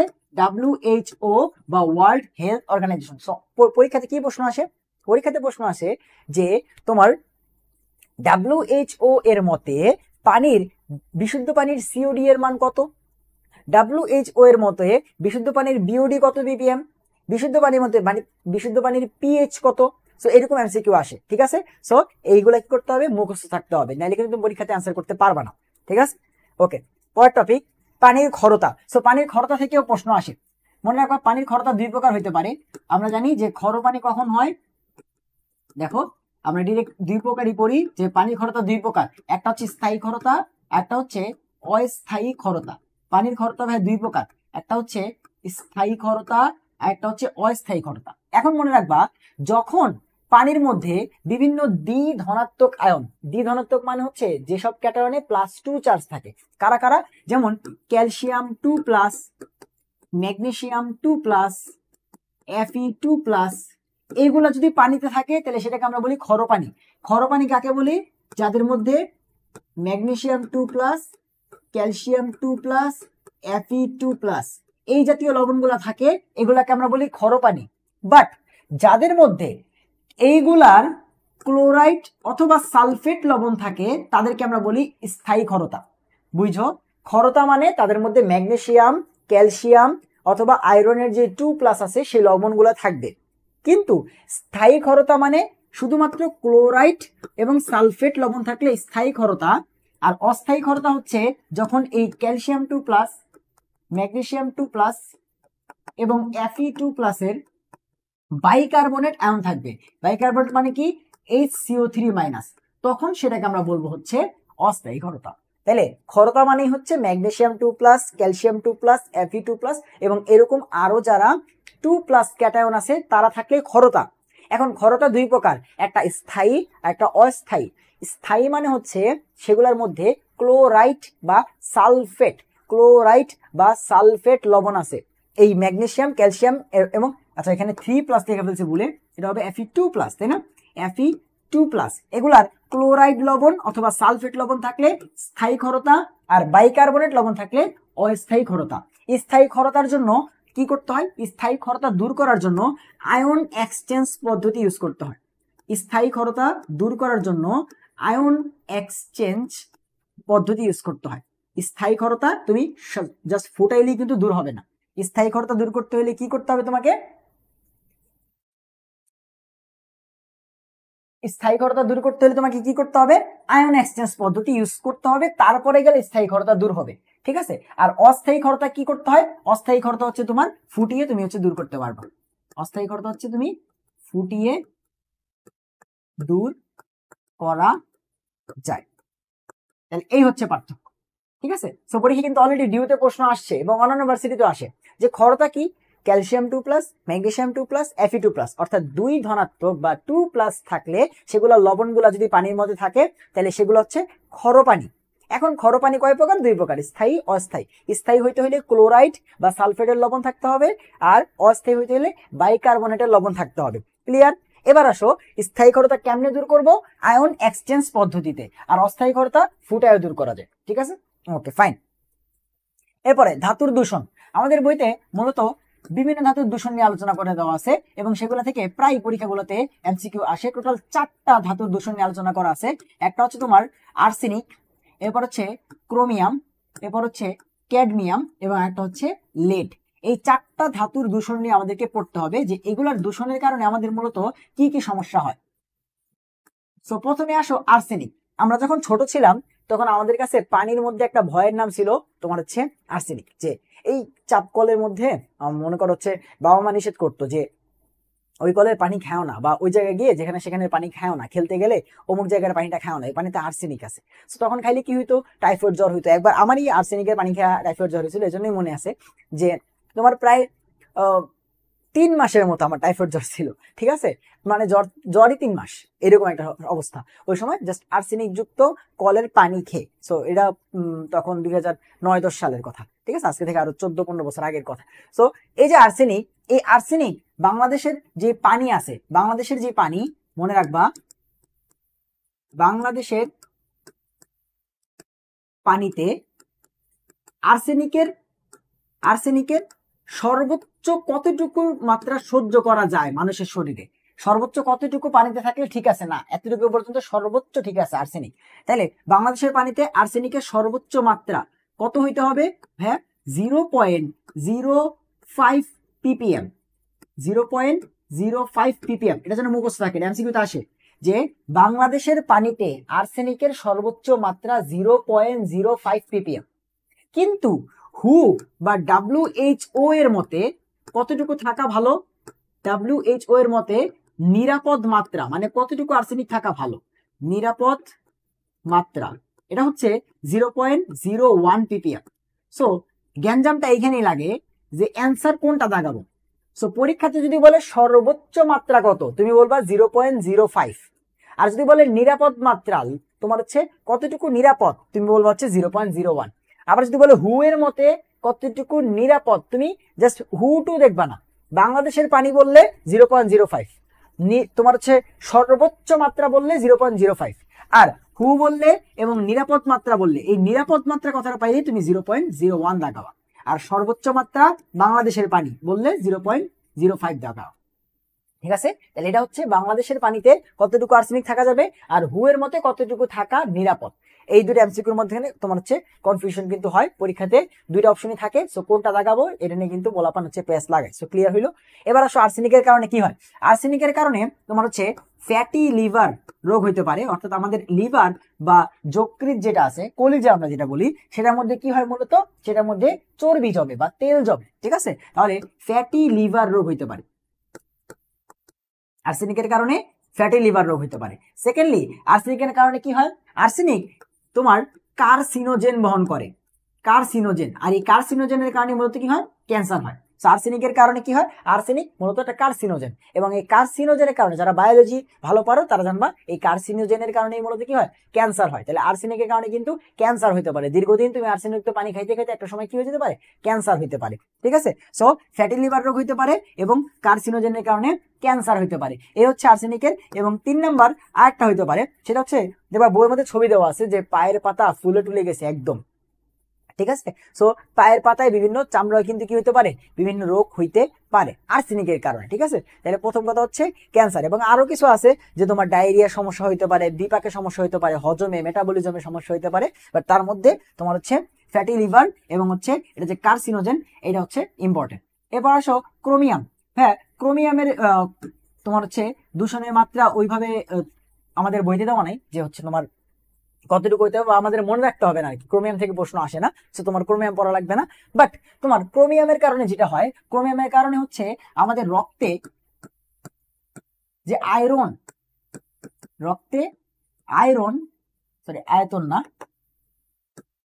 আয়রন Fe3+, এইটার সংকট হইতে পারে। আলটিমেটলি আমাদের কি হইতে পারে, রক্ত শূন্যতা হইতে পারে। তাহলে কি বললাম, রক্তে লৌহের পরিমাণ বা আয়রনের পরিমাণ কমায় ফেলতে পারে কে, ক্রোমিয়াম। রক্তে লৌহ বা আয়রনের পরিমাণ কমায় ফেলতে পারে কে, ক্রোমিয়াম। আমরা ক্যাডমিয়াম, ক্যাডমিয়াম থেকে প্রায় প্রশ্ন আসে, কারণ ক্যাডমিয়ামের কারণে ইটাই রোগ হয়। ক্যাডমিয়ামের কারণে ইটাই ইটাই বা এটারই আরেক নাম, এই রোগের আরেক নাম আউচ আউচ, ঠিক আছে। সো ইটাই ইটাই বা আউচ আউচ রোগ হয় কার কারণে?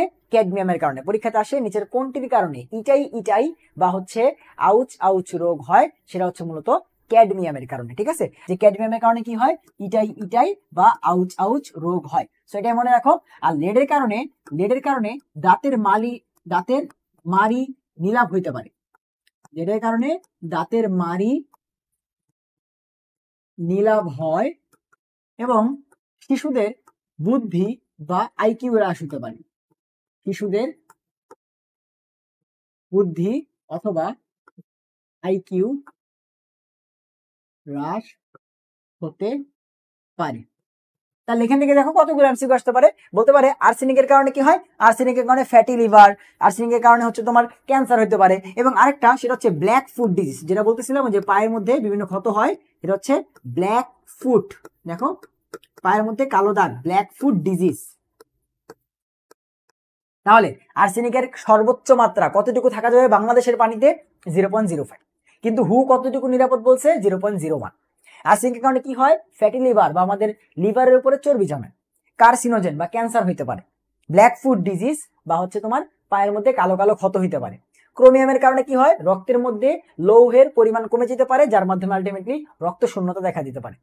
ক্যাডমিয়ামের কারণে ইটাই ইটাই বা আউচ আউচ রোগ হয় ক্যাডমিয়ামের কারণে, ঠিক আছে। এবং ক্যাডমিয়াম থেকে আটেন্স মনে রাখো, ক্যাডমিয়াম এবং কিডনি, ক্যাডমিয়ামের কারণে কিডনি নষ্ট হতে পারে, ঠিক আছে। ক্যাডমিয়ামের কারণে কিডনি নষ্ট হতে পারে। সো কেমনে মনে রাখবা? ক্যাডমিয়াম কিডনি, কথা বুঝতে পারছো? আমি এভাবে মনে রাখছিলাম যে ক্যাডমিয়াম সিডি কিডনি, সেটা মনে রাখছিলাম। সো ক্যাডমিয়ামের কারণে ইটাই ইটাই বা আউচ আউচ রোগ হয় এবং কিডনি নষ্ট হইতে পারে। এবং লেডের কারণে দাঁতের মাড়ি নীল হয়ে যেতে পারে এবং শিশুদের বুদ্ধিবৃত্তি হ্রাস পাইতে পারে। এবং লেড কতটুকু নিরাপদ সেটাও কিন্তু আছে। লেডের সর্বোচ্চ মাত্রা হচ্ছে তোমার 50 ppb। লেডের সর্বোচ্চ মাত্রা 50 ppb, অর্থাৎ পার্টস পার বিলিয়ন, এটা ঠিক আছে, কিন্তু ppm না, পার্টস পার বিলিয়ন। সো এই হচ্ছে আমাদের ধাতুর দূষণ থেকে কতটুকু পড়ালেখা করতে হবে। সো আমাদের ওভারঅল যতগুলা থিওরিটিক্যাল পড়ালেখা ছিল সবকিছু আমরা কভার করছি। তাহলে প্রথম থেকে একদম প্রথম সাইড থেকে যদি আমরা আসি, তাহলে ফার্স্টে আমরা কি দিয়ে শুরু করছিলাম ভাইয়া? যে আদর্শ গ্যাস হইতে হইলে কোন দুইটা জিনিস তারা ধরে নিয়েছিল গ্যাসের গতিতত্ত্বে, ঠিক আছে। যে দুইটা জিনিসের কারণে মূলত আদর্শ গ্যাস আর বাস্তব গ্যাসটা আলাদা হয়েছে, সেই দুইটা জিনিস দিয়ে আমরা পড়া শুরু করছি। এরপরে আমরা হচ্ছে বাস্তব গ্যাস নিয়ে আলোচনা করছি, যে বাস্তব গ্যাসের ইকুয়েশনটা কি এবং কেন ওই যে বাস্তব গ্যাসটা এরকম হইলো, আদর্শ গ্যাসের মতো কেন হইলো না, PV=NRT কেন মানলো না। এরপরে আমরা দেখলাম যে অ্যাডমিশনে রেগুলার একটা প্রশ্ন আসে সমীকরণ থেকে, যে n এর মান এত হইলে বা এত গ্রাম অমুক গ্যাসের জন্য তুমি হচ্ছে বাস্তব গ্যাসের সমীকরণ লেখো, আদর্শ গ্যাসের সমীকরণ লেখো। তোমার কাজ একটাই, n এর মান বের করা। তোমার কাজ একটাই, n এর মান বের করা। জাস্ট n এর মানগুলো নিয়ে বসাই দিবা, তাহলে তোমার সমীকরণ চলে আসবে। এরপর আমরা কি বললাম? এবার আমরা হচ্ছে বাস্তব গ্যাস এবং আদর্শ গ্যাস কি করলে একটা বাস্তব গ্যাস আদর্শ গ্যাসের মতো আচরণ করবে সেটা দেখলাম। তাপমাত্রা উচ্চ হইতে হবে, বেশি হইতে হবে, চাপটা কম হইতে হবে, তাহলে আয়তন বেশি হবে, আয়তন বেশি হইলে PV=NRT মেনটেন করবে। এরপর আমরা দেখলাম হচ্ছে সংকোচনশীলতার গুণাঙ্ক নিয়ে আলোচনা করছি, অ্যামাগার বক্ররেখা নিয়ে আলোচনা করছি, এবং জেড এর মান কখন একের থেকে কম হবে, কখন বেশি হবে, একের থেকে কম হইলে কি হবে, বেশি হইলে কি হবে, সেটা নিয়ে আলোচনা করছি। এরপর আমরা হচ্ছে যে 3 ধরনের অ্যাসিড আছে, অ্যাসিডের মতবাদ, আর্হেনিয়াসের মতবাদে কখন অ্যাসিড অথবা ক্ষার বলবো, ব্রনস্টেড লাউরির মতবাদ, সেখান থেকে অনুবন্ধী অ্যাসিড এবং ক্ষার, কিভাবে অনুবন্ধী অ্যাসিড এবং ক্ষার বের করব সেটা দেখছি। এরপর হচ্ছে লুইসের মতবাদ, লুইসের মত অনুযায়ী কাকে লুইস অ্যাসিড বলবো, কাকে লুইস ক্ষার বলবো সেটা বলছি। এবং তারপর আমরা গ্রিন হাউস ইফেক্ট, এবং গ্রিন হাউস ইফেক্টে সব থেকে বেশি ভূমিকা রাখে কে? কার্বন ডাইঅক্সাইড, ঠিক আছে। এরপর আমাদের অ্যাসিড বৃষ্টির যে বিক্রিয়াগুলো ডিউরেটিনে আসতে পারে, এবং অ্যাসিড বৃষ্টিতে কে ভূমিকা রাখে? Sulphur dioxide, sulphur trioxide, N2O5 এবং NO2, ঠিক আছে। নাইট্রোজেন ফিক্সেশনের যে বিক্রিয়া দেওয়া আছে প্রাকৃতিক ভাবে বজ্রপাতের কারণে যে নাইট্রোজেন ফিক্সেশনটা হয় সেটা আমরা পড়ছি, এবং এটার বিক্রিয়াগুলো কিন্তু পরীক্ষাতে আসতে পারে। এরপর আস হচ্ছে পানির বিশুদ্ধতার মানদণ্ড কি কি পড়ছি? DO, BOD, COD, TDS, pH। pH কত হইতে হয়? 6.5 থেকে 8.5। TDS 500 ppm, COD 10 ppm, BOD 6 ppm, R DO 5 থেকে 6 ppm। সো এগুলো মনে রাখতে হবে। এবং পানির ক্ষরতা, ক্যালসিয়াম 2+, ম্যাগনেসিয়াম 2+, Fe2+, এগুলার যে 2+ ক্যাটায়ন গুলো আছে এগুলার যে কোনো লবণ থাকলেই ক্ষরতা। কিন্তু দুইটা প্রকার আছে, স্থায়ী আর অস্থায়ী ক্ষরতা। স্থায়ী ক্ষরতা কখন হবে? যখন এগুলার সালফেট অথবা ক্লোরাইড লবণ থাকবে তখন স্থায়ী ক্ষরতা, আর যখন এগুলার বাইকার্বনেট লবণ থাকবে তখন সেটাকে আমরা বলবো হচ্ছে অস্থায়ী ক্ষরতা। এরপর ধাতুর দূষণ, 4 ধরনের ধাতু: আর্সেনিক, ক্রোমিয়াম, ক্যাডমিয়াম, লেড। আর্সেনিকের কারণে কি হয়? আর্সেনিকের কারণে ফ্যাটি লিভার হতে পারে, কার্সিনোজেন, ব্ল্যাকফুট ডিজিজ, এবং বাংলাদেশের পানিতে সর্বোচ্চ মাত্রা 0.05 ppm, হুয়ের মতে 0.01 ppm। ক্রোমিয়াম কি হয়? তোমার রক্ত শূন্যতা বা আর রক্তের মধ্যে লৌহের পরিমাণ কমাইতে পারে। ক্যাডমিয়ামের কারণে কিডনি নষ্ট হয়, ক্যাডমিয়াম কিডনি এবং ইটাই আউচ রোগ হইতে পারে। এবং লেডের কারণে দাঁতের মারে নিলাভ হয়, শিশুদের বুদ্ধিবৃত্তি বা আইকিউ হ্রাস পায়। যে যারা হচ্ছে তোমার একাডেমিকে থাকতে অ্যাডমিশন নিয়ে অনেক বেশি লাভ হয়, অ্যাডমিশনের পড়ালেখা পরে কিন্তু একাডেমিক পড়া পড়ে না, এগুলা কি বইতে ছিল না ভাইয়া? যারা এগুলা যারা এইচএসসি থাকতে পড়ে আসছে ওরা তো এখন এগুলো খালি রিভাইজ করবে। আর যারা এখন এসে এগুলা পড়তেছে মেইন বইয়ের পড়া, অনেকে এসে বলে যে ভাই আমার তো সব শেষ, আমার তো সব পড়া শেষ, আমি কি এখন অ্যাডমিশনের পড়ালেখা করব? আপনি কি 14 বার শেষ করছেন? এরকম আমি সবসময় আনসার দিই, আমি একাডেমিকে অ্যাডমিশনের বই চোখেও দেখিনি, অ্যাডমিশনের বই আমি চোখেও দেখি নাই ভাই। আমি একাডেমিক পড়াশোনা করছি এবং অ্যাডমিশনের শুরুতে গিয়ে আমি বুস্ট পাইছি। হ্যাঁ ঠিক আছে, এবার আমি হচ্ছে যাই পড়তেছি আমার কাছে চেনা লাগছে, যাই পড়ছে আমার কাছে চেনা লাগছে, এই টপিকগুলো আমি পড়ছি একাডেমিকে, তাহলে আমার তার পড়া লাগতেছে না, অ্যাডমিশনে গিয়ে জাস্ট আমি রিভাইজ করছি, তাহলে এখানে আমার টাইম দেওয়া লাগে নাই, নতুন নতুন টাইপ আমি পড়তে পারছি, পড়ার সময় পাইছি। কথা বুঝতে পারছো? এরপর তোমার লেডের সর্বোচ্চ মাত্রা কত? 50 ppb। এবার আমরা কিছু প্রশ্ন সলভ করি। আমরা তো কিছু প্রশ্ন সলভ করছি, যে গ্রিন হাউসের কারণে সর্বাপেক্ষা দায়ীকে কার্বন ডাইঅক্সাইড, ডিরেক্ট পড়ছি। এরপর তোমার হচ্ছে বাস্তব গ্যাস কি করলে আদর্শ গ্যাসকে অনুসরণ করবে? তাপমাত্রা বেশি হইতে হবে, প্রেসার কম হইতে হবে। এরপর ইউরিয়া থেকে মূলত কি শোষণ করে? আমরা জানি উদ্ভিদ নাইট্রেট আয়ন শোষণ করে, NO3-, নাইট্রেট আয়ন শোষণ করে। উদ্ভিদ কি শোষণ করে ভাইয়া? Nitrate ion, NO3-। এরপর গ্রিন হাউস প্রভাবের জন্য দায়ীকে? আবার একই প্রশ্ন, কার্বন ডাইঅক্সাইড। এটা 4 বার আছে, 4 বার আসছে, ডিউতেই 4 বার আসছে, বাট আমি অলরেডি মাত্র 2 বার লিখছি। এরপর এই যে পানির ক্ষরতা, আমরা জিটটাকে পড়ে আসছি, দেখো কি বলছে? পানির স্থায়ী ক্ষরতা, স্থায়ী ক্ষরতা ভাই কার জন্য? সালফেট এবং ক্লোরাইড লবণ। কার? সালফেট এবং ক্লোরাইড লবণ থাকলে স্থায়ী ক্ষরতা। স্থায়ী ক্ষরতা কখন হয়? সালফেট অথবা ক্লোরাইড লবণ। কার? Magnesium 2+, calcium 2+, Fe2+। আর অস্থায়ী ক্ষরতা কি ছিল ভাইয়া? যদি আমাকে অস্থায়ী ক্ষরতা বলতো তাহলে অস্থায়ী ক্ষরতা হচ্ছে তোমার বাইকার্বনেট, HCO3-। তাহলে দেখো তো কি বলছে, যে স্থায়ী ক্ষরতা, দেখো তো অপশন আছে কি? দ্রবীভূত ক্যালসিয়াম, ম্যাগনেসিয়াম এর সালফেট এবং ক্লোরাইডের উপস্থিতি থাকলে তাকে আমরা বলি হচ্ছে স্থায়ী ক্ষরতা। এই দেখো সালফেট লবণ এবং ক্লোরাইড লবণ, যে ক্লোরাইড লবণ আর সালফেট লবণ থাকলে সেটাকে আমরা কি বলি? স্থায়ী ক্ষরতা, স্থায়ী। আর যদি এগুলার কি থাকে? বাইকার্বনেট থাকে, সেটাকে আমরা বলি অস্থায়ী ক্ষরতা। বাট এটা তো চাই নাই, তাহলে স্থায়ী ক্ষরতা চাইছে, তাহলে এই হচ্ছে আছে। তাহলে দেখো ক্ষরতা থেকে অলরেডি প্রশ্ন আসছে না ঢাকা ইউনিভার্সিটিতে। এরপর কখন আদর্শ গ্যাস থেকে দূরে যাবে? আদর্শ গ্যাসের কাছে আসে কখন? যখন তাপমাত্রা বাড়াই, চাপ কমাই। তাহলে দূরে যাবে কখন? যখন তাপমাত্রা কমাবো, চাপ বাড়াবো। তাহলে এই যে তোমার লো টেম্পারেচার এন্ড হচ্ছে হাই প্রেসারে গিয়ে কি হবে? আদর্শ গ্যাস থেকে উল্টা আরো গ্যাসগুলো দূরে যাওয়া শুরু করবে। ঠিক আছে, পরের প্রশ্ন, বাংলাদেশের পানিতে আর্সেনিকের মাত্রা। এই যে প্রশ্ন, যেভাবে বাংলাদেশের পানিতে, বাংলাদেশ বললেই 0.05, আর হু নিরাপদ মাত্রা কত বলছে? হু অথবা নিরাপদ, এই কথাটা পাইলেই তুমি হচ্ছে নিরাপদ মাত্রা পাইলেই তুমি বলবা 0.01, বাট বলছে বাংলাদেশের পানিতে 0.05, তাহলে যে কত? এই যে 0.05 মিলিগ্রাম বা ppm, এটাই তো ppm, তাই তো? মিলিগ্রাম বা লিটার মানে তো ppm। সো এই হচ্ছে অ্যান্সার। আর এই যে 0.01 কখন? যদি বলতো হু, অথবা যদি বলতো যে কোনটা নিরাপদ মাত্রা, তাহলে তুমি বলতো 0.01। Confusion clear? পরের প্রশ্ন, নিম্নের কোন গ্যাসটি আদর্শ গ্যাসের ধর্ম থেকে সব থেকে বেশি বিচ্যুত? এগুলোর মধ্যে কোনটা আদর্শ গ্যাস থেকে সব থেকে বেশি বিচ্যুত বা সব থেকে বেশি বঞ্চিত বা আদর্শ গ্যাস থেকে সব থেকে বেশি দূরে আছে?